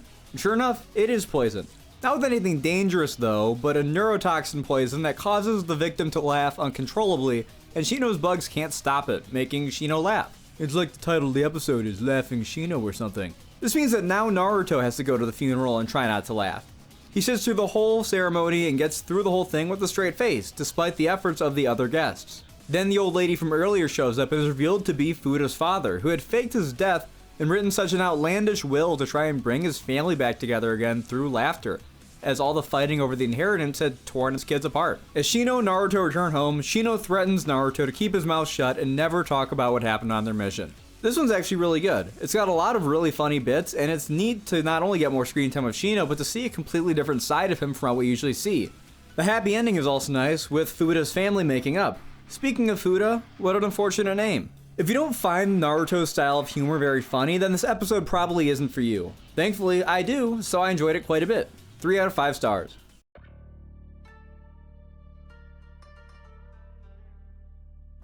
Naruto, Choji, and Hinata get chosen by Tsunade for a mission where they need to escort a group of merchants out of the Land of Vegetables. They get mistaken for the Konoha moving service. The Land of Vegetables has been taken over by a trio of enemy ninjas called the Jonin, who enacted a coup and killed the land's daimyo. The Jonin send people to attack the merchant convoy, and it's eventually revealed that one of the merchants, Shun, is actually Princess Haruna, heir of the Land of Vegetables, and that the whole merchant caravan was simply a front to try and sneak her out of the country, as well as a way to skimp on paying the Leaf Village ninjas, since a mission to escort a princess would cost far, far more than one to just escort some merchants. Naruto is furious that Haruna would put the lives of real innocent merchants on the line just for her escape plan, but he later learns that she doesn't have any trust in others due to her upbringing. Her own father gave her away as a hostage for the sake of the Land of Vegetables, and that's why she's willing to sacrifice others to save herself, since she thinks that as long as she lives, then someday she can return and rebuild the Land of Vegetables. Then the group is attacked by Ruiga, the youngest of the Jonin. He has a special water jutsu which helps him stand his ground even when outnumbered. Hinata and Haruna escape while Naruto and Choji lead Ruiga to a canyon with no water where they're able to defeat him. During this fight, Haruna's surviving bodyguard, Yorinojo, gets badly injured, so Choji stays behind to help him. While catching up with Haruna, Naruto gets attacked by the middle brother, Jiga. He has a magnetic jutsu, which easily defeats Naruto. Hinata shows up and is able to use the gentle fist to turn Jiga's jutsu against him, making himself magnetic, causing him to bury himself in all the iron sand from the canyon that they're in. Naruto leaves a exhausted Hinata with Choji and Yorinojo while he goes after Haruna. Naruto reaches Haruna, but they get attacked by Ranga, who is the oldest of the Jonin, whose ice disc jutsu is impossible for Naruto to get through.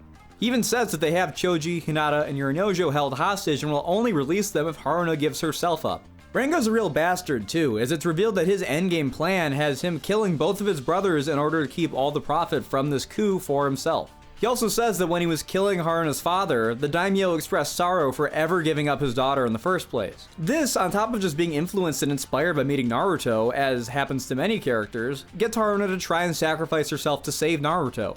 This gives him a chance to defeat Ranga by reflecting a focused beam from the sun, it's one of Ranga's powers, just don't think about it too much, off of his forehead protector and back at Ranga to defeat him. Then Shizune, Shikamaru, and a squad of other Leaf Village ninjas show up, having rescued Choji, Hinata, and Yorinojo. Haruna has the chance to kill Ranga, but decides not to, again inspired by Naruto. She's then crowned as the new daimyo and offers Naruto the position of royal advisor, but Naruto has to humbly decline, since saving Sasuke is still his main goal. This is really the point in the series where filler fatigue started to kick in for me, at least in regards to the actual filler arcs. And as for the Peddler Escort arc in particular, it's one of the most forgettable arcs in the whole show for me. Like usual, one of the most interesting things about it is the pairing of Choji and Hinata as Naruto supporting Genin, since I don't remember there being a single real scene between the two of them in the main arcs. The Escort arc isn't bad or anything, but it just doesn't excel in any area that some other filler arcs do. The Jonin and their respective jutsus are pretty cool, but they're not the coolest filler villains. The Land of Vegetables is neat, but the Land of Birds is cooler, you know, that sort of thing. It's a solid 2 out of 5. I wouldn't recommend you do watch it, but I also wouldn't strongly recommend you don't watch it. It's just kind of a nothing burger arc.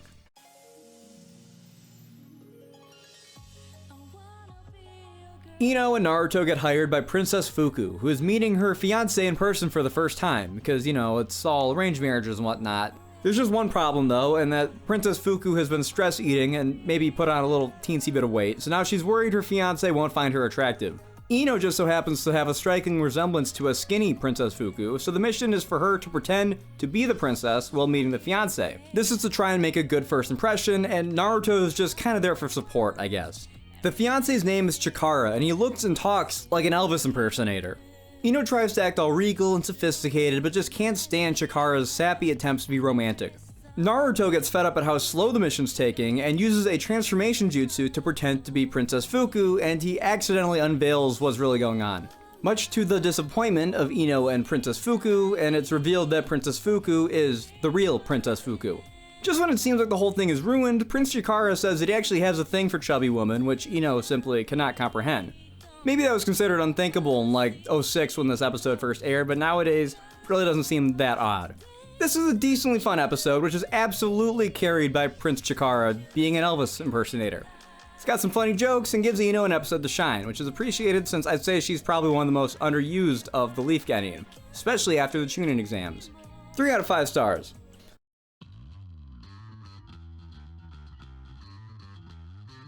On his way home from a mission, Naruto finds a poster for a new dojo in the Leaf Village. He goes to check it out, and it's a super shoddily built place, but it's owned by Rock Lee. Lee thinks Naruto is there as a challenger and throws him through a wall, and then he explains that he built the dojo to attract skilled fighters so he can fight them and improve his own abilities. Naruto leaves and then bumps into Guy's sensei, and Guy is super proud of Lee once he learns about the dojo, so he disguises himself to go and spar with Lee, pretending to be a random challenger. But before Guy can fight with Lee, he's ordered by Tsunade to go help back up Team 10 on a mission. Then in comes Nanafushi, who is the thief using a transformation jutsu to pretend to be Guy's sensei. Naruto, of course, falls for it and brings Nanafushi to the dojo, but Lee easily defeats Nanafushi, and not wanting to break his cover, Nanafushi tells Naruto to fight Lee in his place. While Naruto and Lee fight, Nanafushi changes his jutsu so that he looks like Lee, when the real Guy's sensei shows back up and starts fighting Nanafushi thinking he's sparring with Lee. Once everyone realizes what's going on and all the confusion is cleared up, Naruto, Lee, and Guy take Nanafushi to Tsunade right after she gives them the mission to track down and capture Nanafushi, and Tsunade says that this is actually the quickest Naruto has ever completed any of his missions. I like this one, mostly since it's a Guy and Lee focused episode. Lee's plan to build the dojo to find people to fight is very in character for him. The one complaint I have with this episode is that we've already had an episode about enemy spies infiltrating the village by disguising themselves as Guy and Lee. It would have honestly made this episode better had Nanafushi just been one of the guys from that previous episode. But other than that, it's really solid. 3 out of 5 stars.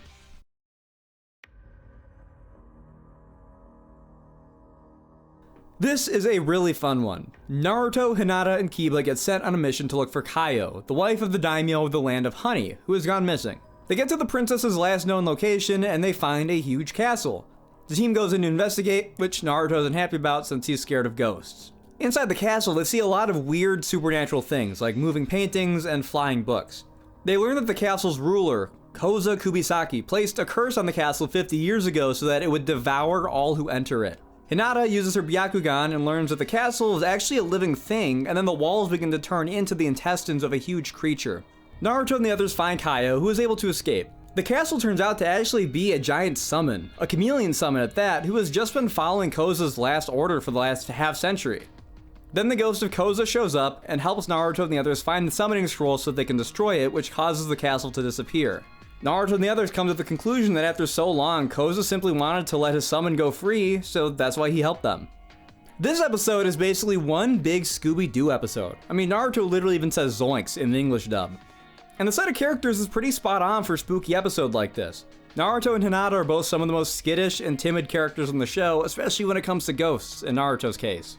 And then there's Kiba and Akamaru, and I think Akamaru is mostly there because every mystery-solving team needs a dog. This one gets 4 out of 5 stars. It's really good.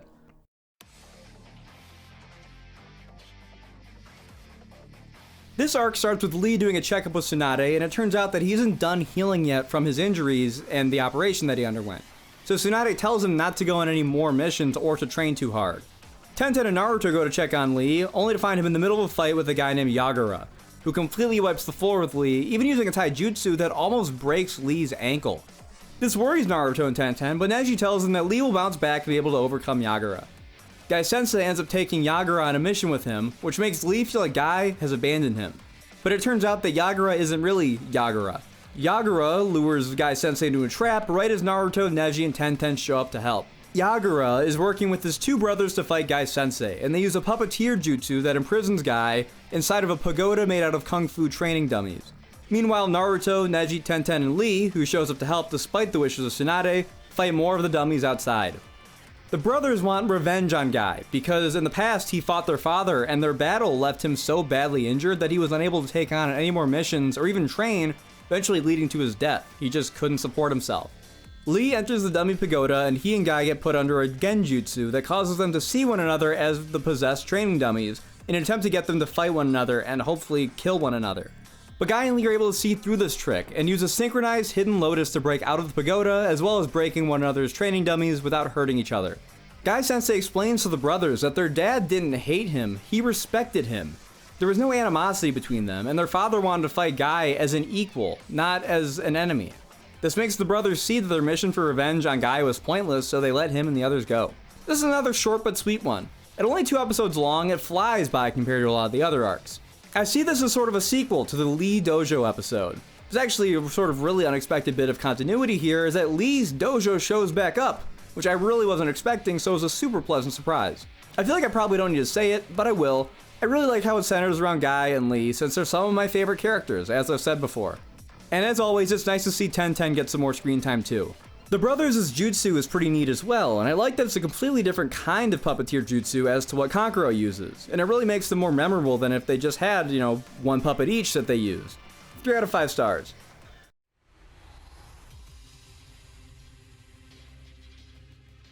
The Leaf Village is undergoing a period of new growth, and as such, they're bringing in outside workers to help with the construction. One such worker is an older gentleman named Geno, who Naruto meets at Ichiraku. The two hit it off and become fast friends, but that night, Geno steals some important blueprints and flees the village, being cornered in the forest by the Anbu.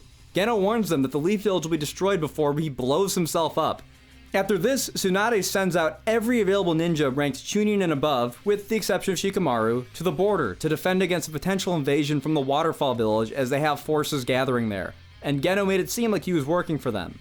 She then orders Naruto, Shikamaru, and all the other Leaf Genin to uncover Geno's conspiracy and find those blueprints.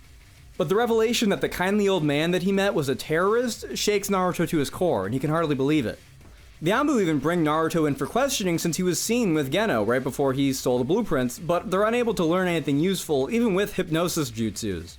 All they know is that Geno was nice to Naruto since he reminded Geno of his grandson. Some of the Genin do some digging on Geno, but all they can find is that he was a bit of a lousy carpenter with nothing else being out of the ordinary. Then it's found that Geno's letter of recommendation was faked, and further investigation of the scene of the explosion and the autopsy of the body point towards Geno having faked his own death. The Genin search leads them to the Ninja Academy, where they find that a target for kunai practice is rigged with a paper bomb, and is the starting point for a chain of bombs all across the village, so they get to work at disarming them. With the help of the village elders, they actually learn that Geno planted the bombs decades ago, as they're a much older style of paper bomb that isn't used anymore. On top of that, most of the paper bombs are found in a part of the village that's abandoned now, but 30 years ago was undergoing a huge construction project to turn it into a new, bustling shopping district. Geno was working as a spy for the Kagero village, as they planned to invade the Leaf village. He invaded as a carpenter and planted all these paper bombs, but before the actual invasion could begin, his village was destroyed by another village, with his son being killed in the process. Naruto remembers that Geno often stared up at the Hokage faces, so he goes to the mountains, and sure enough, that's where Geno's hiding. Geno tells Naruto that the bombs found around the village were yet another decoy, and that his true plan is to blow up the Hokage faces and bury the village in the ensuing rock slide. Before he can do that though, the rest of the Genin show up, Shikamaru having deduced Geno's true plan and disarmed his remote way of detonating the bombs, seemingly defeating him. Not wanting to give up in the 11th hour though, Geno summons a huge bird to manually detonate the bombs on the top of the 3rd Hokage's monument. So Naruto works with the other Genin to use Rasengan on the bird, thwarting Geno's plan once and for all. Geno dies shortly after as he was terminally ill, but not before he says that the grandson he would talk about to Naruto was actually just his son, but that Naruto really did remind Geno of him. After meeting Naruto, Geno changed his mind on destroying the village and tampered with his bombs to make them weaker, so that at most they would just leave some cracks in the Hokage faces, as he just wanted to have one last game before he passed away. Naruto knows that they got lucky this time and that they will have to fight real foes who will really want to destroy the Leaf Village, so this gets him to swear to train even harder than ever going forward. I love this arc. The plot really does feel like something that could have been, say, a B story running concurrently with another arc like the Chunin exams. Geno is also a completely different kind of villain from most of these other filler villains. He almost comes off like he's from Death Note or something. He's much more focused on hiding in plain sight and concocting these elaborate plans, and as such, the arc as a whole has a very unique vibe. There's hardly any actual action here, just the Konoha 11 uncovering a decades-old conspiracy that goes deeper than any of them can imagine. There's a lot of investigating, and it's just a much slower-paced arc than any of the others. I can easily see that boring some people, but I love the change of pace and found it to be some much welcomed variety, especially this close to the end of the show. We're only 20 episodes out now. I also love that everyone gets something to do in this arc. This is really the one time we get to see all the main Leaf Ninja, with the exception of Sasuke. We get to see all of them working together to accomplish a single goal. The closest we've gotten to this was maybe the Chunin exams, but they were still all competing against one another there. Here they all act as one big team, and it's really fun to watch. This huge ensemble of characters is just another thing that makes this arc so memorable to me. This one gets 5 stars. I think it's one of the best filler arcs in the show, and is seriously worth a watch.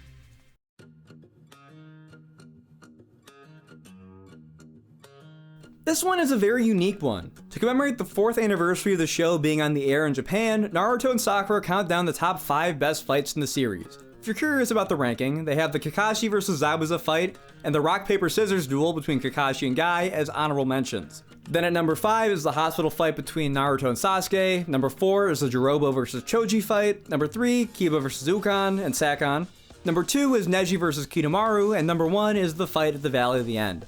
The episode also builds up a special guest, who is introduced by Jiraiya at the end and turns out to be Orochimaru, who gives Naruto and Sakura a brief chance to see Sasuke again. This is about as skippable of a filler episode as they come, since it's a recap episode, and it's very similar in style to episode 26, which is the recap episode right before the Forest of Death and the Chunin exams. Its setting is very detached from normal filler episodes, like how some parts of episode 26 were, with, the characters acknowledging that they're in a TV show and presenting it like news or whatever. The same as episode 26, I think it's a really charming episode that's lifted up by its style, but it's definitely not one I would ever rewatch. On the bright side though, I kind of see this as signifying that you've reached the home stretch of the series, since there's only 18 episodes left past this point. 1 out of 5 stars, only because again, it's a recap episode and it's literally objectively about as skippable as they can be.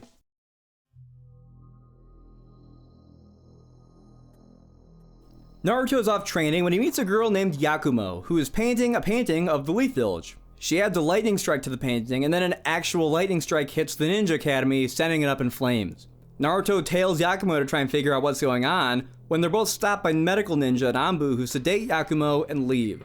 Naruto returns to the village and is informed that Kurenai-sensei has stepped down as leader of Team 8. Naruto tries to convince Kurenai to change her mind, but it's no use. He then starts making his way to talk to Tsunade, but he bumps into Sakura, who explains that Kurenai resigned because of something having to do with an old student of hers, Yakumo Kurama.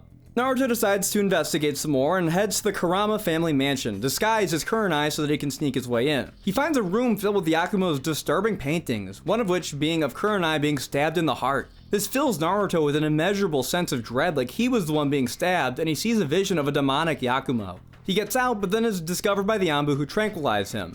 While knocked out, Naruto has a dream that reveals that Yakumo wanted to be a ninja, but Kurenai sealed away her power instead. And then Naruto learns from Kurenai that this whole situation with Yakumo is why she left Team 8, but she doesn't really tell him anything else.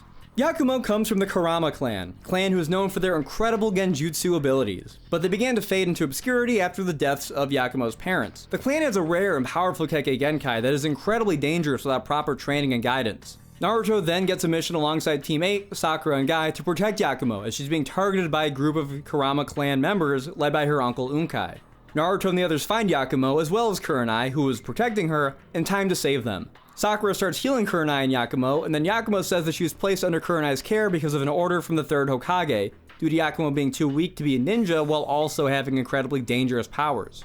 Not just that, but Yakumo also overheard the Hokage and Kurenai speaking about how the Kurama clan's power needed to be dealt with as it was a threat to the village, and Naruto is horrified to hear that Yakumo's parents were killed in a fire that she heavily suspects the third Hokage was the cause of. After this, Naruto and the others return to the Leaf Village only to find it in complete ruins. Unkai finds Naruto and tells him that they're all trapped in a giant genjutsu being cast by Yakumo. He also says that the Kurama clan were after Yakumo because she's too dangerous and poses a threat to the whole village. He says that her Kekkei Genkai allows her to cast genjutsu that are so good at tricking the mind that they can cause real physical harm, even killing the victim. The problem with Yakumo is that without proper guidance, the Kekkei Genkai can cause harm to the user by giving them a dark, highly volatile split personality named Ido, like id in psychology. This is why the third Hokage and Kurenai wanted to destroy Yakumo's power, to save her before the id took over completely. Unkai helps Naruto and Team 8 escape the genjutsu, but badly injures himself in the process. They return to Yakumo's mansion to save Kurenai, only for Naruto to get caught in another genjutsu. Naruto tells Yakumo the truth about her powers, and she remembers that she was the one who lit the fire that killed her parents, and this makes the id demon come out completely. And Kurenai tells Yakumo that she's the only one who can stop it. Yakumo, despite being terrified, is convinced by Kurenai that the id is still her power and can be a great tool if she can control it and overcome the darkness. And so Yakumo is able to destroy the monster and the darkness and save Naruto. After the dust settles, Yakumo says that she still cares for Kurenai and thinks of her like a mother. And speaking of Kurenai, now that her final mission from the third Hokage is complete, she feels like she can become the leader of Team 8 once again. And while everything has a happy ending, Naruto isn't blind to the parallels to his own inner demon that he has to worry about, as well as saving Sasuke from his inner darkness too. On paper this one's fine, but it just drags out too long. I'd have almost certainly enjoyed it more had it been 3 episodes long, but 5 is just too much in my opinion. I can appreciate this being another arc that explores one of the Jonin, as they're generally a group of characters who receive little focus in the main story outside of Kakashi and maybe Guy. Ibiki had some additional development in the Land of Tea arc, Anko got an arc, and now Kurenai gets an arc. There's just one eensy teensy little hanging chad, and it's that I really don't care for Kurenai all that much. At least in part 1 of the story, maybe she'll really be cool in Shippuden when I get around to watching that. But from what of the series I've watched, she's the least interesting of the Jonin. I would have much rather preferred an arc about Asuma Sensei instead, since he doesn't get one in this first show. Yakumo is a cool enough character though, she's very Carrie-esque, a young girl with incredibly powerful psychic powers. And that's fine. A lot of these filler arcs riff on other genres and tropes that are outside of Naruto's typical wheelhouse, and that's part of the appeal for me. But I definitely would like this arc more had there not been the id demon at the end. It just feels like it's filling the quota for there being some big villain for Naruto to throw hands with. I would have preferred if Yakumo's struggle was completely internal and not personified as a big scary monster. But that's just me. I'm gonna give this arc 2 out of 5 stars. It's got some good ideas and decent enough execution, but again, I would definitely rate it higher if it were more condensed. That's the biggest problem for me with it. It does not need to be 5 episodes long.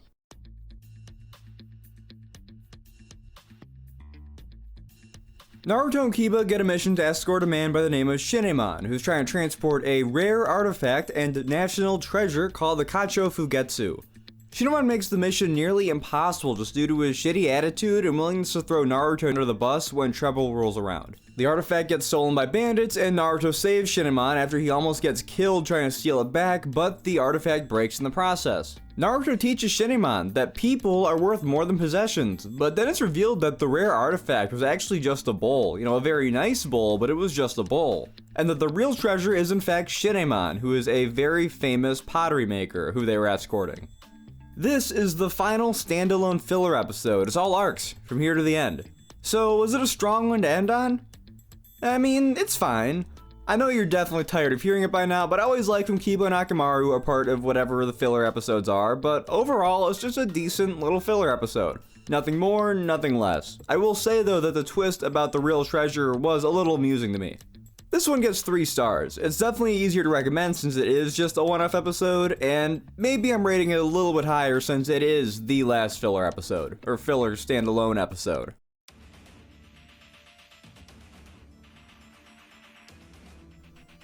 Naruto, Sakura, and Lee get hired to protect Gantetsu, who is a rogue ninja criminal as he's escorted via boat to the capital of the Land of Forests so he can stand trial.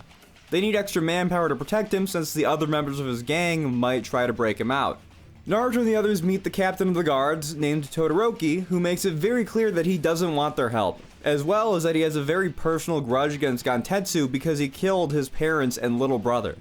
During an attack by Shura, who is the leader of the Shinobazu, which is Gantetsu's gang of rogue ninjas, the boat goes over a waterfall, and Naruto, Gantetsu, and Todoroki get separated from everyone else, lost in the forests. Gantetsu says that the forest is the Shinobazu's hideout, and that only he can help them find their way through. But then Naruto, Todoroki, and Gantetsu get attacked by another one of the Shinobazu, named Toki, who attacks with a huge claw. Gantetsu helps Naruto defeat Toki, which wins his trust, although the same can't be said for Todoroki. Todoroki says that he wants to kill Gantetsu for killing his family 5 years ago, and that murder got Todoroki to join the Land of Forest's police force and train relentlessly for the day that he would find Gantetsu. Now that the day has come, he's ready to kill Gantetsu and even Naruto if he has to get rid of any witnesses. But at the same time, Lee and Sakura, who are also in the woods now, find a group of orphans living in the forest. Naruto and the others get attacked by another Shinobazu named Manju, who captures Gantetsu with the big steel net and traps Naruto and Todoroki with another. And here we learn that the other Shinobazu aren't trying to save Gantetsu, but they want to get back money that he stole from the rest of them and then kill him. Naruto and Todoroki are able to escape the trap that they're in by using their sweat to loosen up the net, and then they catch up to Gantetsu and Manju, who are currently fighting Sakura, Lee, and the orphans. Then Shura shows up and kidnaps one of the orphans who supposedly knows where Gantetsu's treasure is. And that little boy is actually Todoroki's little brother, Akio. Gantetsu explains that once he started to see the pointless killings his gang committed during their crimes, he began to rescue the children who were orphaned by the Shinobazu, starting with Akio. Over time, the children began to see Gantetsu as a father figure, and they all became a sort of found family. As time went on though, Gantetsu knew that this alone wouldn't be enough to atone for the crimes he'd done, so he decided to put a stop to the Shinobazu once and for all. So he made a plan to steal all the riches and get himself captured by the authorities to bring the Shinobazu into the open so that they could be stopped. Even after learning all this, Todoroki still refuses to forgive Gantetsu because he still played a part in the murder of his parents. That murder was very real. Naruto, Lee, Gantetsu, and Todoroki go to the Shinobazu's hideout to save Akio, with Sakura staying behind to watch the kids. Todoroki accidentally sets off the alarms, and then they find Akio in a trap set by Shura, who sets the mansion ablaze to cover his tracks. Todoroki and Gantetsu save Akio while Naruto chases Shura and hits him with the Rasengan, defeating him. With the Shinobazu finally defeated, Todoroki begrudgingly agrees to report that Gantetsu was killed in the fire at the Shinobazu hideout, allowing him to stay and help the orphans in the woods. He also allows Akio to stay with the orphans in the woods as they're his family now. This one's pretty mid. I like the first episode and the setup quite a bit though, because a lot of these filler arcs are escort missions, and escorting a prisoner is a nice change of pace, and doing it by boat is pretty unique. But it doesn't take long before they lose the boat and they're just lost in the woods for the rest of the arc. It's very disappointing. The villains are very forgettable too. They're just another group of rogue ninjas, since that is basically the go-to villain group archetype for these filler episodes. It's just a group of rogue ninja, maybe 3 or 4 members. It gets very repetitive. Sakura and Lee also take a really big backseat here, almost feeling a little wasted. You could have easily just had this be a Naruto arc, since Gatetsu and Todoroki take up so much of the screen time. It's got some nice moments, but overall was kind of a slog to get through. It's easily one of my least favorite filler arcs, if not my least favorite filler arc. 1 out of 5 stars.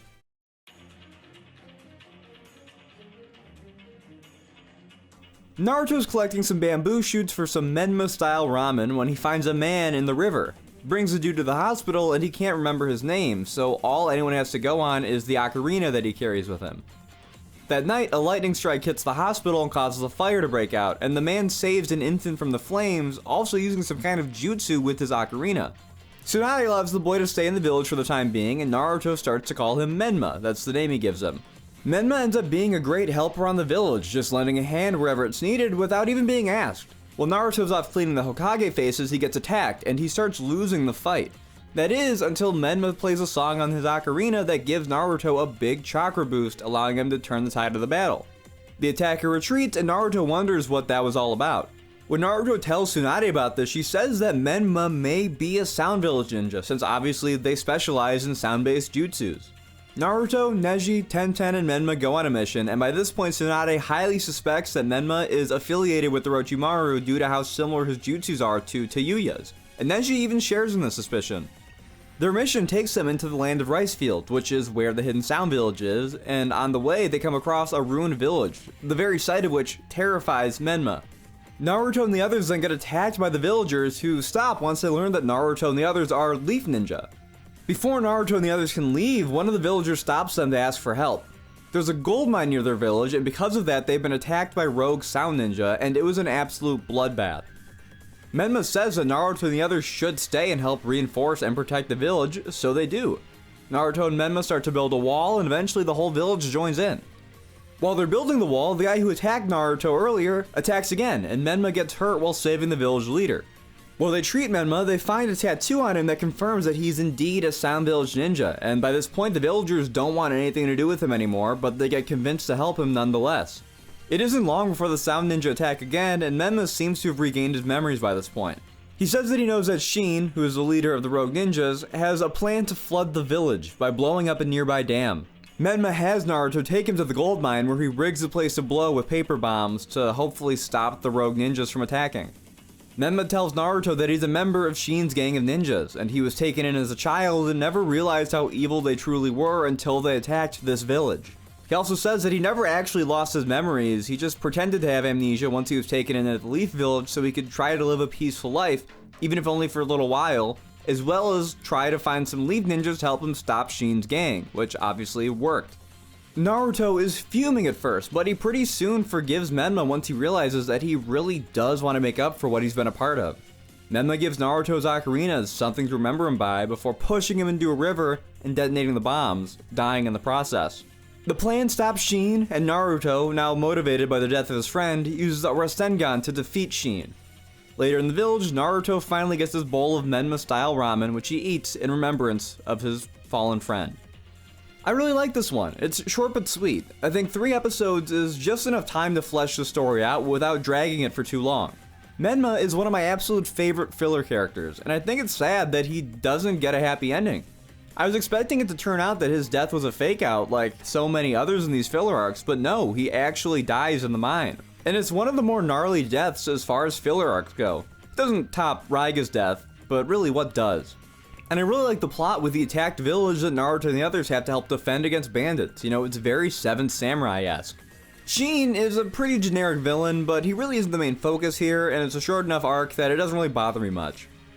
This one gets 4 out of 5 stars. It's not quite top tier filler, but I would still highly recommend checking it out if you're interested.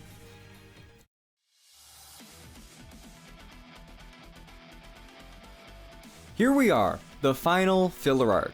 Let's hope the show can finish out with a strong one.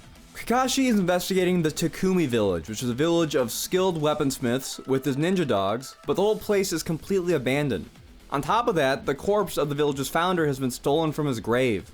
Back in the Leaf Village, Naruto, Shikamaru, and Sakura look over a report from Temari that her and her siblings will become instructors in the Sand Village's new training program.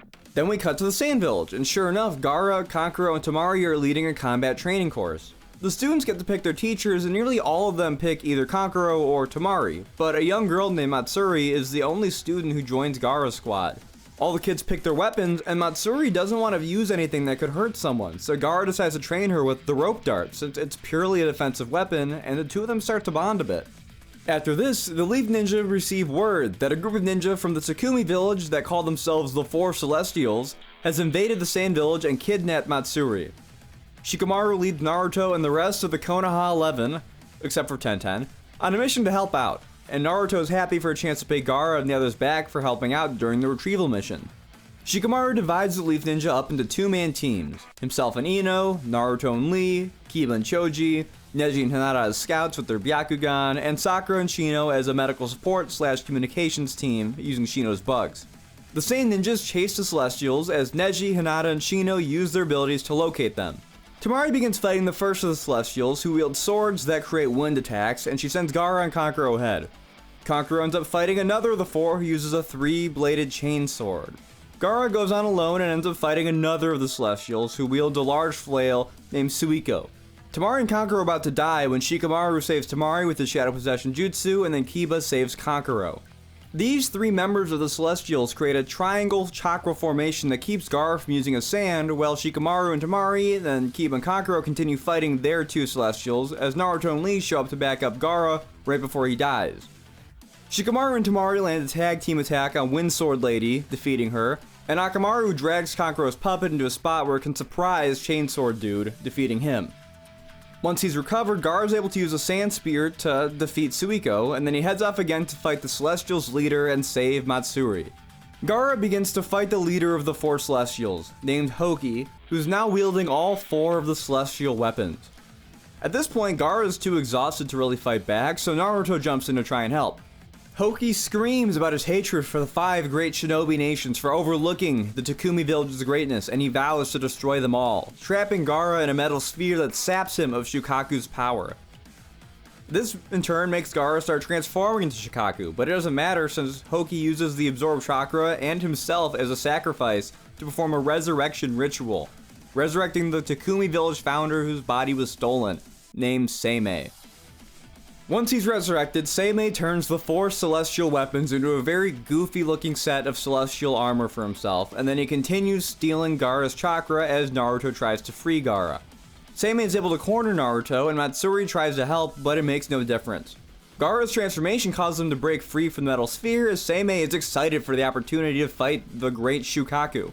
But Gaara is able to fight back against the transformation and change back into normal, and Kankuro explains to the rest of the ninja that Gaara is determined to rely on his own power and not Shukaku's. With the last of his chakra, Gaara turns the cliffs around them into sand and kills Seimei with a giant sand burial, saving Matsuri.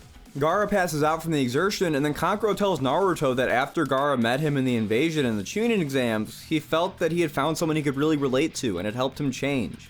And I can't believe this is going to be the last time I say this, but back in the Leaf Village, Ino goes to Sakura and asks if she can train as one of Tsunade's apprentices too. Meanwhile, Tenten is pissed off, rightfully so, that she was literally the only one who didn't get to go on the mission. Jiraiya approaches Naruto and says that after a few months of gathering information on the Akatsuki, he's finally ready to train Naruto for the next 2 years. And Gaara, Temari, Kankuro, and Matsuri leave to return to the Sand Village. Naruto has one last bowl of ramen with Iruka-sensei before setting off with Jiraiya, Hinata watching him as they go. And Naruto swears that he'll become strong enough to save Sasuke. This is a really good filler arc to end off on. First of all, it's the end, and the last half of the last episode is all canon save for the inclusion of Matsuri. So you will at least be watching the last 12 minutes or so, but what makes the 4.5 episodes leading up to it worth watching in my opinion? I think a big part of it is all the characters. Literally all the ninja, except Tenten, get a part to play, but even she was one of the characters who's featured the most throughout all the filler episodes, so it isn't too bad. She definitely got her good share of screen time. It'd still be nice if they gave her something to do though. And then there's the Sand Ninjas, characters who surprisingly enough don't show up in any of the filler episodes prior. It really makes this arc stand out more, plus Gaara has some really good development here. It's just cool seeing some scenes in the Sand Village where things are just normal. We really only got a few flashback scenes in the Chunin exams and the Konoha Crush, plus the scenes regarding the Kagekaze's death and discovery in the desert. It's nice to see that when these guys aren't actively being manipulated into an invasion, it's a pretty cool place. The villains are a little on the weaker side, it's just another group of ninjas, and their motivation is very similar to the villains from the Starguard mission, wanting to stand up to the 5 great shinobi villages using these crazy powers. The exception is obviously Seimei, but he's pretty disappointing as well. He's not really built up at all, and it seems like they just wanted a big, larger-than-life threat for the characters to defeat in the last arc, which is cool, it's filler, so they can go crazy. But he's defeated in like 20 minutes. I think if they would have had him get resurrected in the Takumi village in the beginning, and then have the whole arc be about just stopping him, it would have helped him live up to the hype a bit more. But other than that, this arc gets 4 out of 5 stars. Obviously, you have to watch the last 10 minutes or so, but the rest of the arc is really good too. It'd probably be even better if you just skipped from the Land of Rice Paddies investigation to this arc, but after watching all the filler in between by this point, I was kinda just ready for the show to be over. So what did I think of the Naruto filler overall? Well, it's actually pretty damn good. A lot better than I was expecting, that's for sure. There were definitely a few stinkers in there, but they were on average pretty good, with quite a few that I thought were great. So, would I recommend anyone else watch all the fillers like I did? Well, it really depends. If you just want to get through the main plot of the series, then I would say maybe check out a few of the arcs, but most of them you wouldn't miss much if you skipped. But if you're like me and you really like the supporting cast and the world of the series, then I would absolutely go ahead and watch the filler. They give so much more screen time to a ton of characters who were otherwise lacking in that regard. But we still aren't done, because there are also 3 theatrical movies for this first show that I think would be really fun to go over. This shouldn't take too long though, hopefully.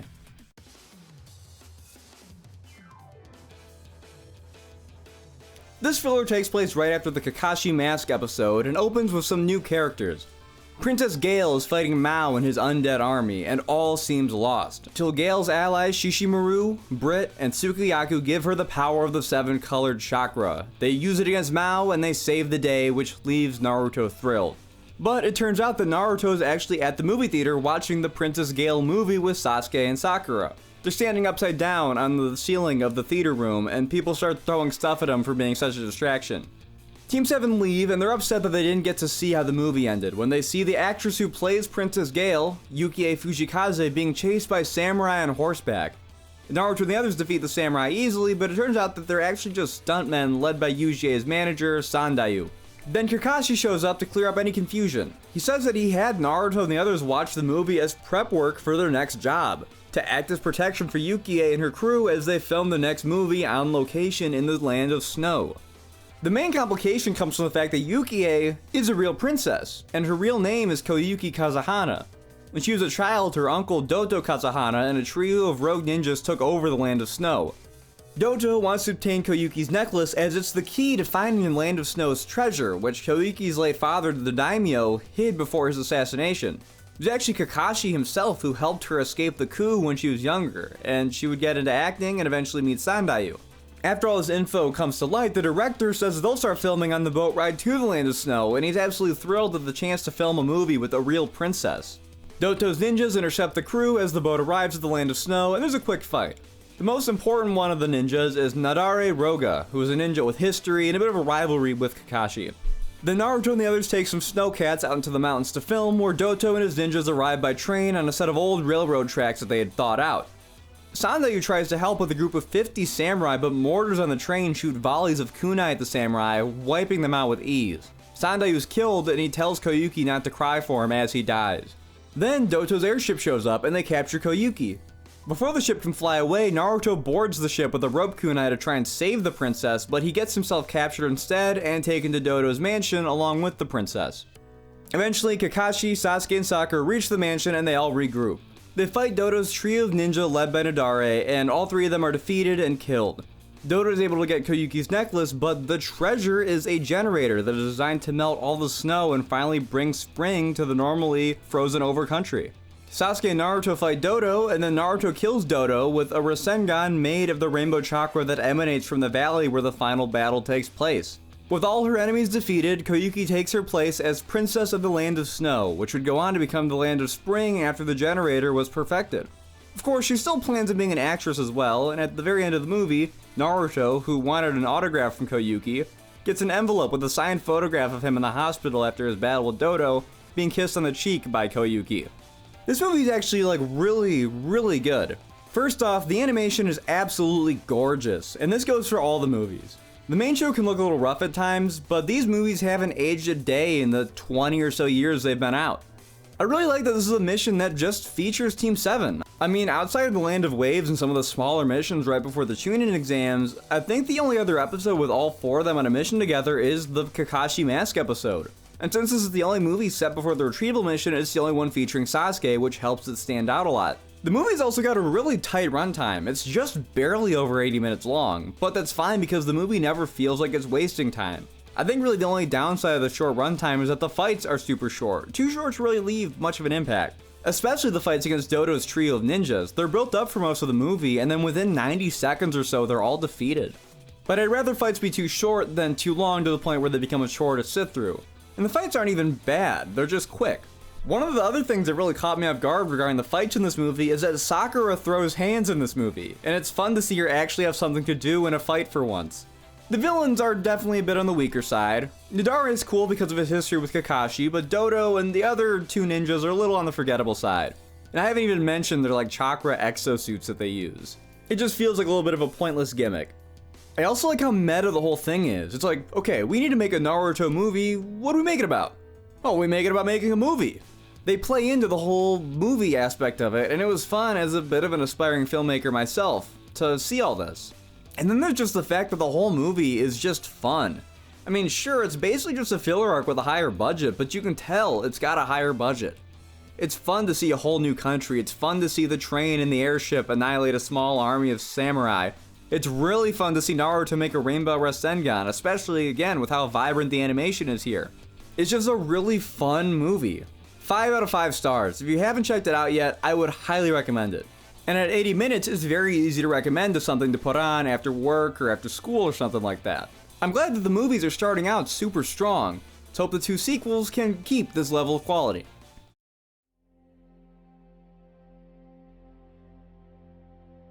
This one is set after the Ghost and Coogi capture mission, and it starts with a battle on a beach between Sand Ninja and huge guys in suits of armor. The Sand Ninja are losing the fight, but things turn around for them when Gaara and Kankura show up with reinforcements. Gaara tells the Sand Ninja to shoot up a flare, and it reveals a huge warship in the distance that starts to launch artillery on the beach, and Gaara uses his sand armor to protect his ninja while the beach just gets shelled to shit. We then see that Naruto, Sakura, and Shikamaru are on a fun little mission to rescue a lost ferret and deliver it home, and Naruto thinks it's a cat for the whole movie. After catching the pet and on their way to take it back, they get attacked by a guy in knight armor, who is fighting alongside the armored soldiers who are fighting the Sand Ninja. The 3 Leaf Genin fight the knight, but get separated when Naruto, the knight, and the ferret fall off a cliff. Shikamaru and Sakura try to help, but are stopped when an earthquake starts. Except it isn't any normal earthquake, it's a giant mechanical moving castle moving by, so then Sakura and Shikamaru split up to look for Naruto and investigate, respectively. Naruto wakes up bandaged next to the knight from earlier, who we later learn is named Temujin, and the 2 of them have been rescued by a caravan of nomads, who are actually the village that hired the Leaf Ninja to find the lost ferret, who is named Niguri. The ferret seems to have taken a liking to Temujin, who has a flashback to his childhood which reveals that his home was invaded and destroyed and that he was almost killed, but was spared. The elder of the village, Kaiko, and his granddaughter Emina tell Naruto that their people once had a country of their own, but it was destroyed by a disaster, and that Niguri is the only living proof of it, as Niguri is incredibly old, having been alive for generations at this point.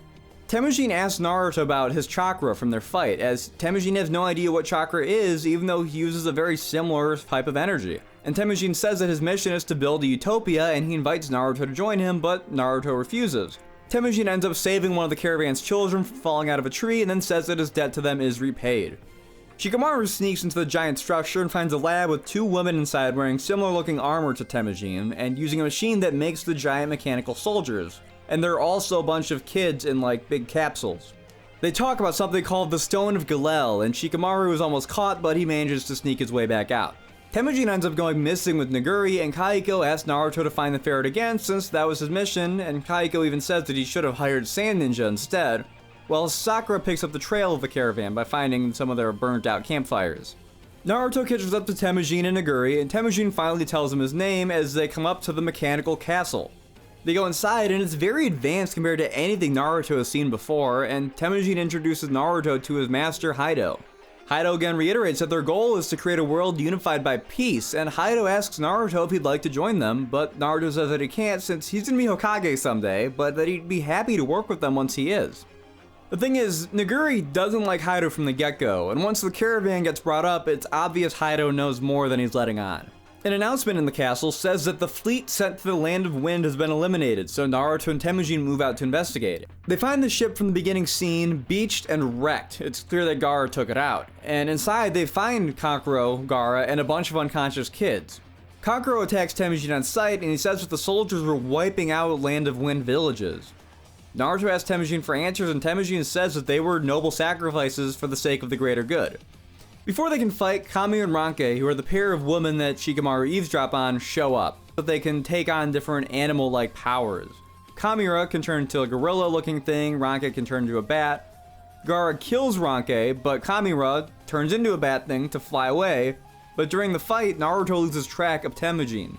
We then see that the caravan is under attack by another of Haido's knights, named Fugai. She clears away to Kaiko and interrogates him about the location of the Galel Stone. Just in time, Shikamaru and Sakura reach the caravan, and Fugai takes on wolf-like powers and escapes. Shikamaru tries to ask about the stone, but Kaiko doesn't want to talk. Shikamaru and Sakura start leaving, saying that they have a friend to find, then Kaiko asks if their friend is Naruto, and once they say yes, he asks the two of them for help. We learn that Temujin met Haido after the village was destroyed, and that he has a Galel stone inside of him.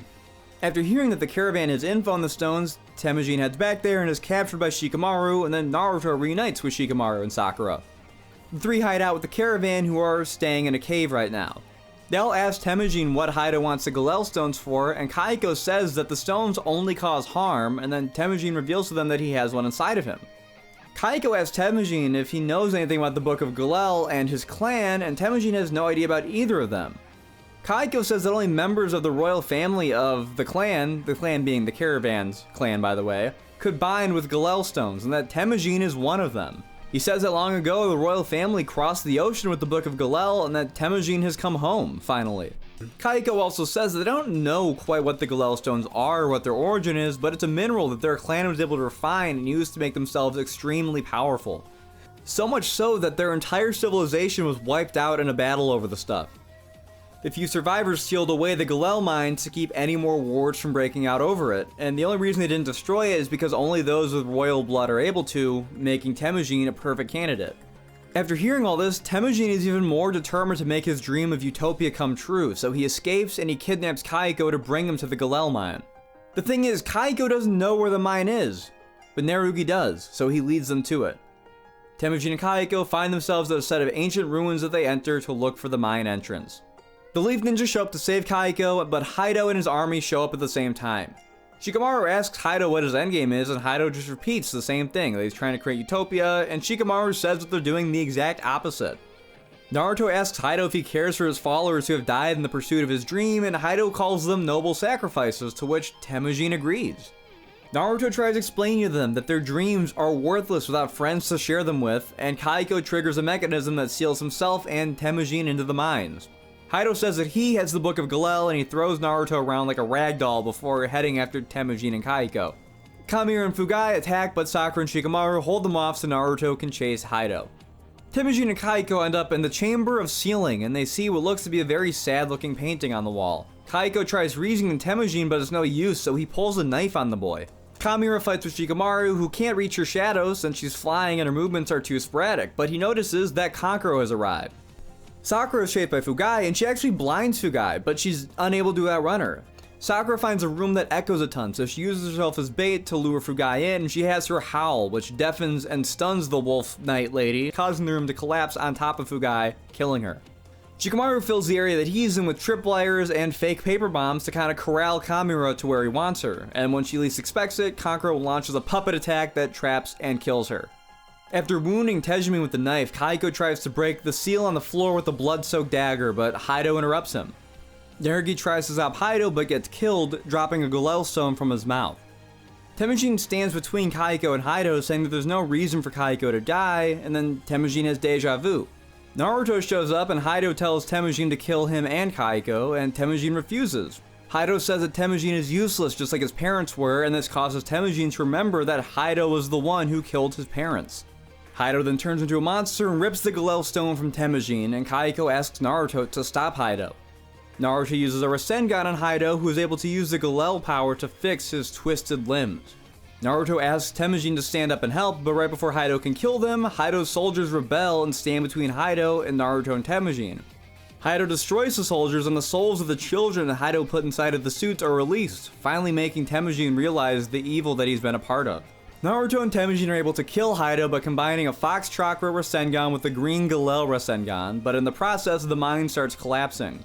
Sakura, Shikamaru, and Kankuro, and Gaara's here too now by the way, are able to save all the children from Haido's fortress, but the ruins start to collapse, with there being nothing they can do to stop it. Kaiko says that if the mind collapses, the Galel energy will be released and wipe out upwards of half the continent. There is a way to stop it though. If Temujin places his hand on the seal, as only royal blood can, he can create a space-time rift that will swallow the mind, the Galel, and himself. Naruto protests, but Temujin knocks him out, knowing that this is his way to make up for what he's been a part of. So Temujin opens up the rift. Shikamaru, Sakura, Kankuro, and Gaara watch on as the void starts consuming everything. And Naruto thinks of Sasuke as he sees Temujin about to die. Temujin accepts his fate, but finds himself hanging from a chain of shadow clones that Naruto makes to save him from the rift. At the last moment, a blast of Galel energy is released, causing another earthquake. Once it stops, Sakura and Shikamaru find a rejuvenated Kaiko and a resurrected Nerugi, which leaves Kaiko overjoyed. The wasteland the ruins were in starts to turn into a lush oasis, and the children who were previously unresponsive start to wake up. Temujin wakes up with Naruto by his side, still clutching his arm, and the two of them find the sad picture from the chamber ceiling, only now realizing that it's a picture of hope. Temujin's eyes have even turned bright green as opposed to the red that they were for the whole rest of the movie leading up to this point. Sometime later, they're all at a port on the ocean as Temujin and the others get ready to return to their home continent. It's a place that's filled with war, but Temujin and the others will still strive to make it a better place. And sadly for Kaiko, Nerugi chooses to go with Temujin. As Temujin leaves, Naruto stands on top of a rock on the way out of the harbor, and he and Temujin share a final gesture with one another as a sign to never give up on their dreams. This one is a decent step down in my opinion from the Land of Snow movie, but it's still pretty good. Obviously that plot summary was a good bit longer, and that's because this movie is, well, a good bit longer. 15 minutes longer, which may not sound like a lot, but when it comes to movies, that's a ton of screen time, and this movie clocks in at just under an hour and 40 minutes.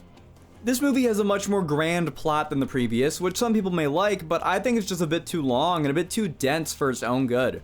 The Sand Ninja, for instance, basically only have 3 scenes in this movie. The opening, the bit with the beach ship, and then they show up right at the end. They don't actually play a huge part in the plot, and I think in a movie with a plot this large scale, it would have been better to just focus on all the new characters and factions as opposed to bringing the Sand Ninja in when they don't really do too much. The one thing I'll say is that the villains in this one are more memorable than the villains in the Land of Snow, and Haido especially is probably the most memorable villain in any of these films just because of how evil he truly is. And Temujin is a great co-lead to Naruto, and it helps that he's voiced by the GOAT Roger Craig Smith in the English dub. My favorite thing about this movie is the world building it does. I mean, Temujin and the others are from a whole different continent.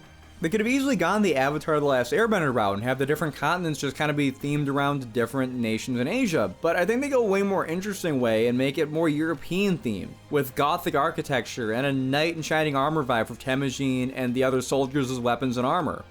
It really helps sell the fact that this is literally nothing any of these characters have ever seen before. And the ruins in the end of the movie have a very Mesoamerican vibe with just the way the ruins are built and then also the artwork on the walls and the chamber ceiling.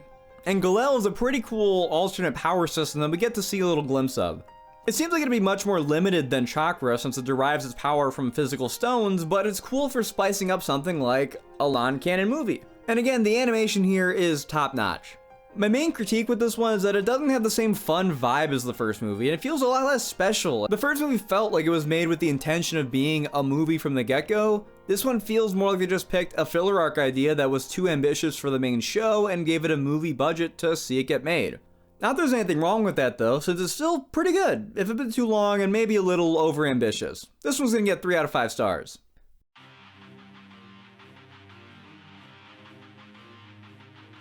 This one is set after the third Great Beast arc.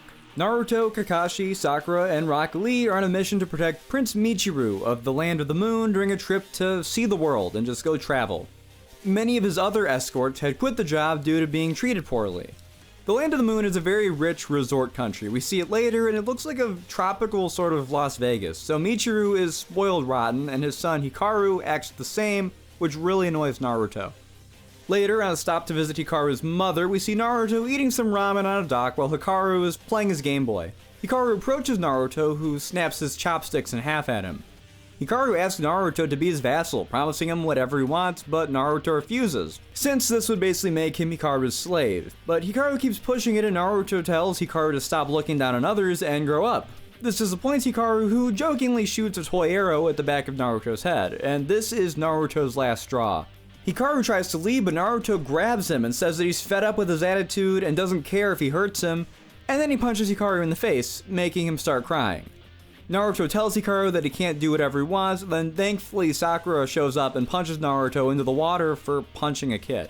The group ends up stopping at a circus on their trip, and Hikaru is enamored by their saber-toothed tiger Chamu, so they buy Chamu. But not only Chamu, but the entire circus, so the circus joins the caravan. Hikaru tries to befriend the tiger, but Chamu doesn't really like people, so Hikaru loses interest in the circus as a whole. The caravan ends up on a boat at sea, and the animals are at risk because they aren't secured properly on the deck, but Hikaru doesn't care. Naruto scolds him because of how little he values the lives of these animals, and this gets Hikaru to go out and try and save Chamu. But he and the tiger both fall overboard, but Naruto saves them. The following day, after seeing his act of bravery, Naruto, Sakura, and Lee befriend Hikaru. Once they get to the land of the moon, they learn that while Prince Michiru was gone, his friend and one of the nobles, Shabadaba, staged an uprising to seize control of the country. He killed the king and then hired a trio of ninjas to act as his elite soldiers. He also plans to kill Michiru and Hikaru to wipe out all heirs to the throne once they return.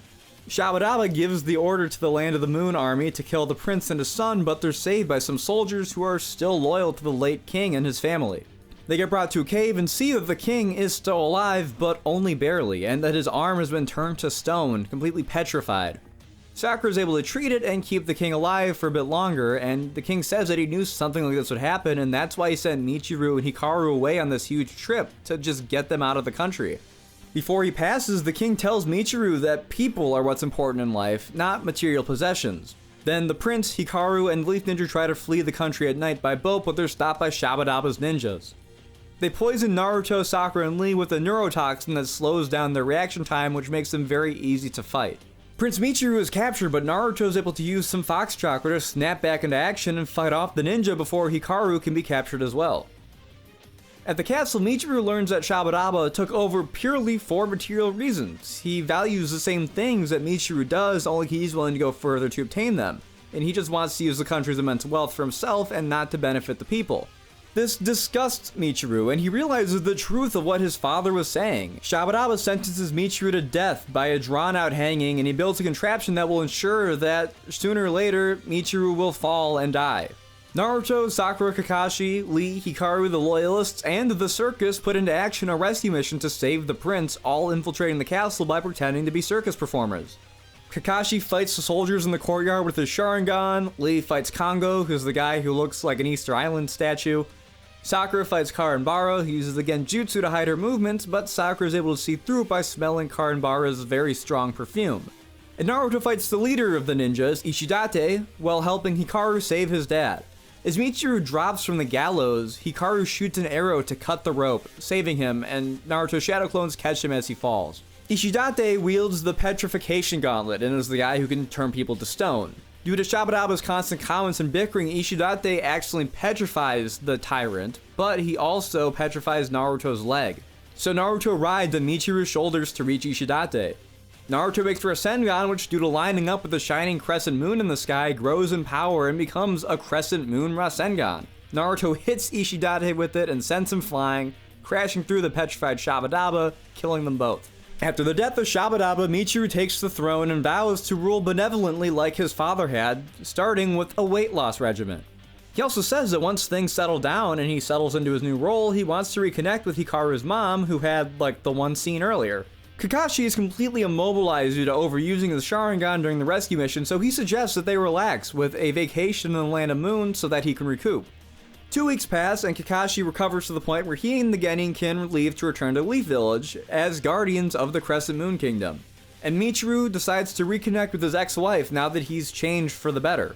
Now, this might be controversial since, from what I've seen, this is one of the fan-favorite movies, especially out of these first three, but I thought this one was the weakest one. I thought it was kind of lame. The first and foremost reason is that this movie just takes way too long to really get going. It's actually a couple minutes shorter than the Stone of Galel movie, but the main plot doesn't kick off until over 30 minutes in. So by the time the main conflict and villains are introduced, they basically have to just speed their way to the finish line. There's also the whole plot line with Hikaru's mom that gets very little screen time, or they just made this movie around the same length as The Land of Snow and cut 10 minutes from that first third. It would make the pacing so much better. But you wanna know what else really sucks in this movie? Naruto, because he's so uncharacteristically mean in the first act to Hikaru. I get that Hikaru's supposed to be a spoiled brat, but that doesn't warrant the just pure vitriol that Naruto feels for him. And sure, Naruto goes back to his normal self as the movie goes on, but even while watching this with my cousin, he commented on how much of a douchebag Naruto is in this one. The villains are also very forgettable in this one. I only remember Shabadaba because of his name being Shabadaba, and the only one of the ninjas who I remembered is Kongo because of his goofy shaped head. Again, the trio of enemy ninjas archetype really gets overused in this first show's filler and movies. And my last big complaint I have is just how underused Rock Lee is in this movie. I was so excited to see that he was the guest member on the squad in this one, but he barely does anything. He has maybe like a paragraph's worth of dialogue, and that's it. In all honesty, the movie isn't that bad. It's definitely still a watchable movie, and to balance out the bad, I want to talk about some of the things that I really liked about this one. I think Hikaru and Michiru are a very solid pair of characters to focus on. They both have to man up by the end for the sake of protecting the people they love, and Michiru especially really does feel like a completely different character by the end of the movie, in a good way. And again, the animation here is stunning, and the fights are actually really well done in this one. The highlight is honestly Lee's fight with Kongo during the rescue mission. Seeing Lee's fast-paced fighting with a movie-level budget is something I think everyone should see, and is really the one thing Lee has going for him in this movie. The other big positive that this movie has going for it is just the vibe. Once things get going, it's actually quite a bit of fun.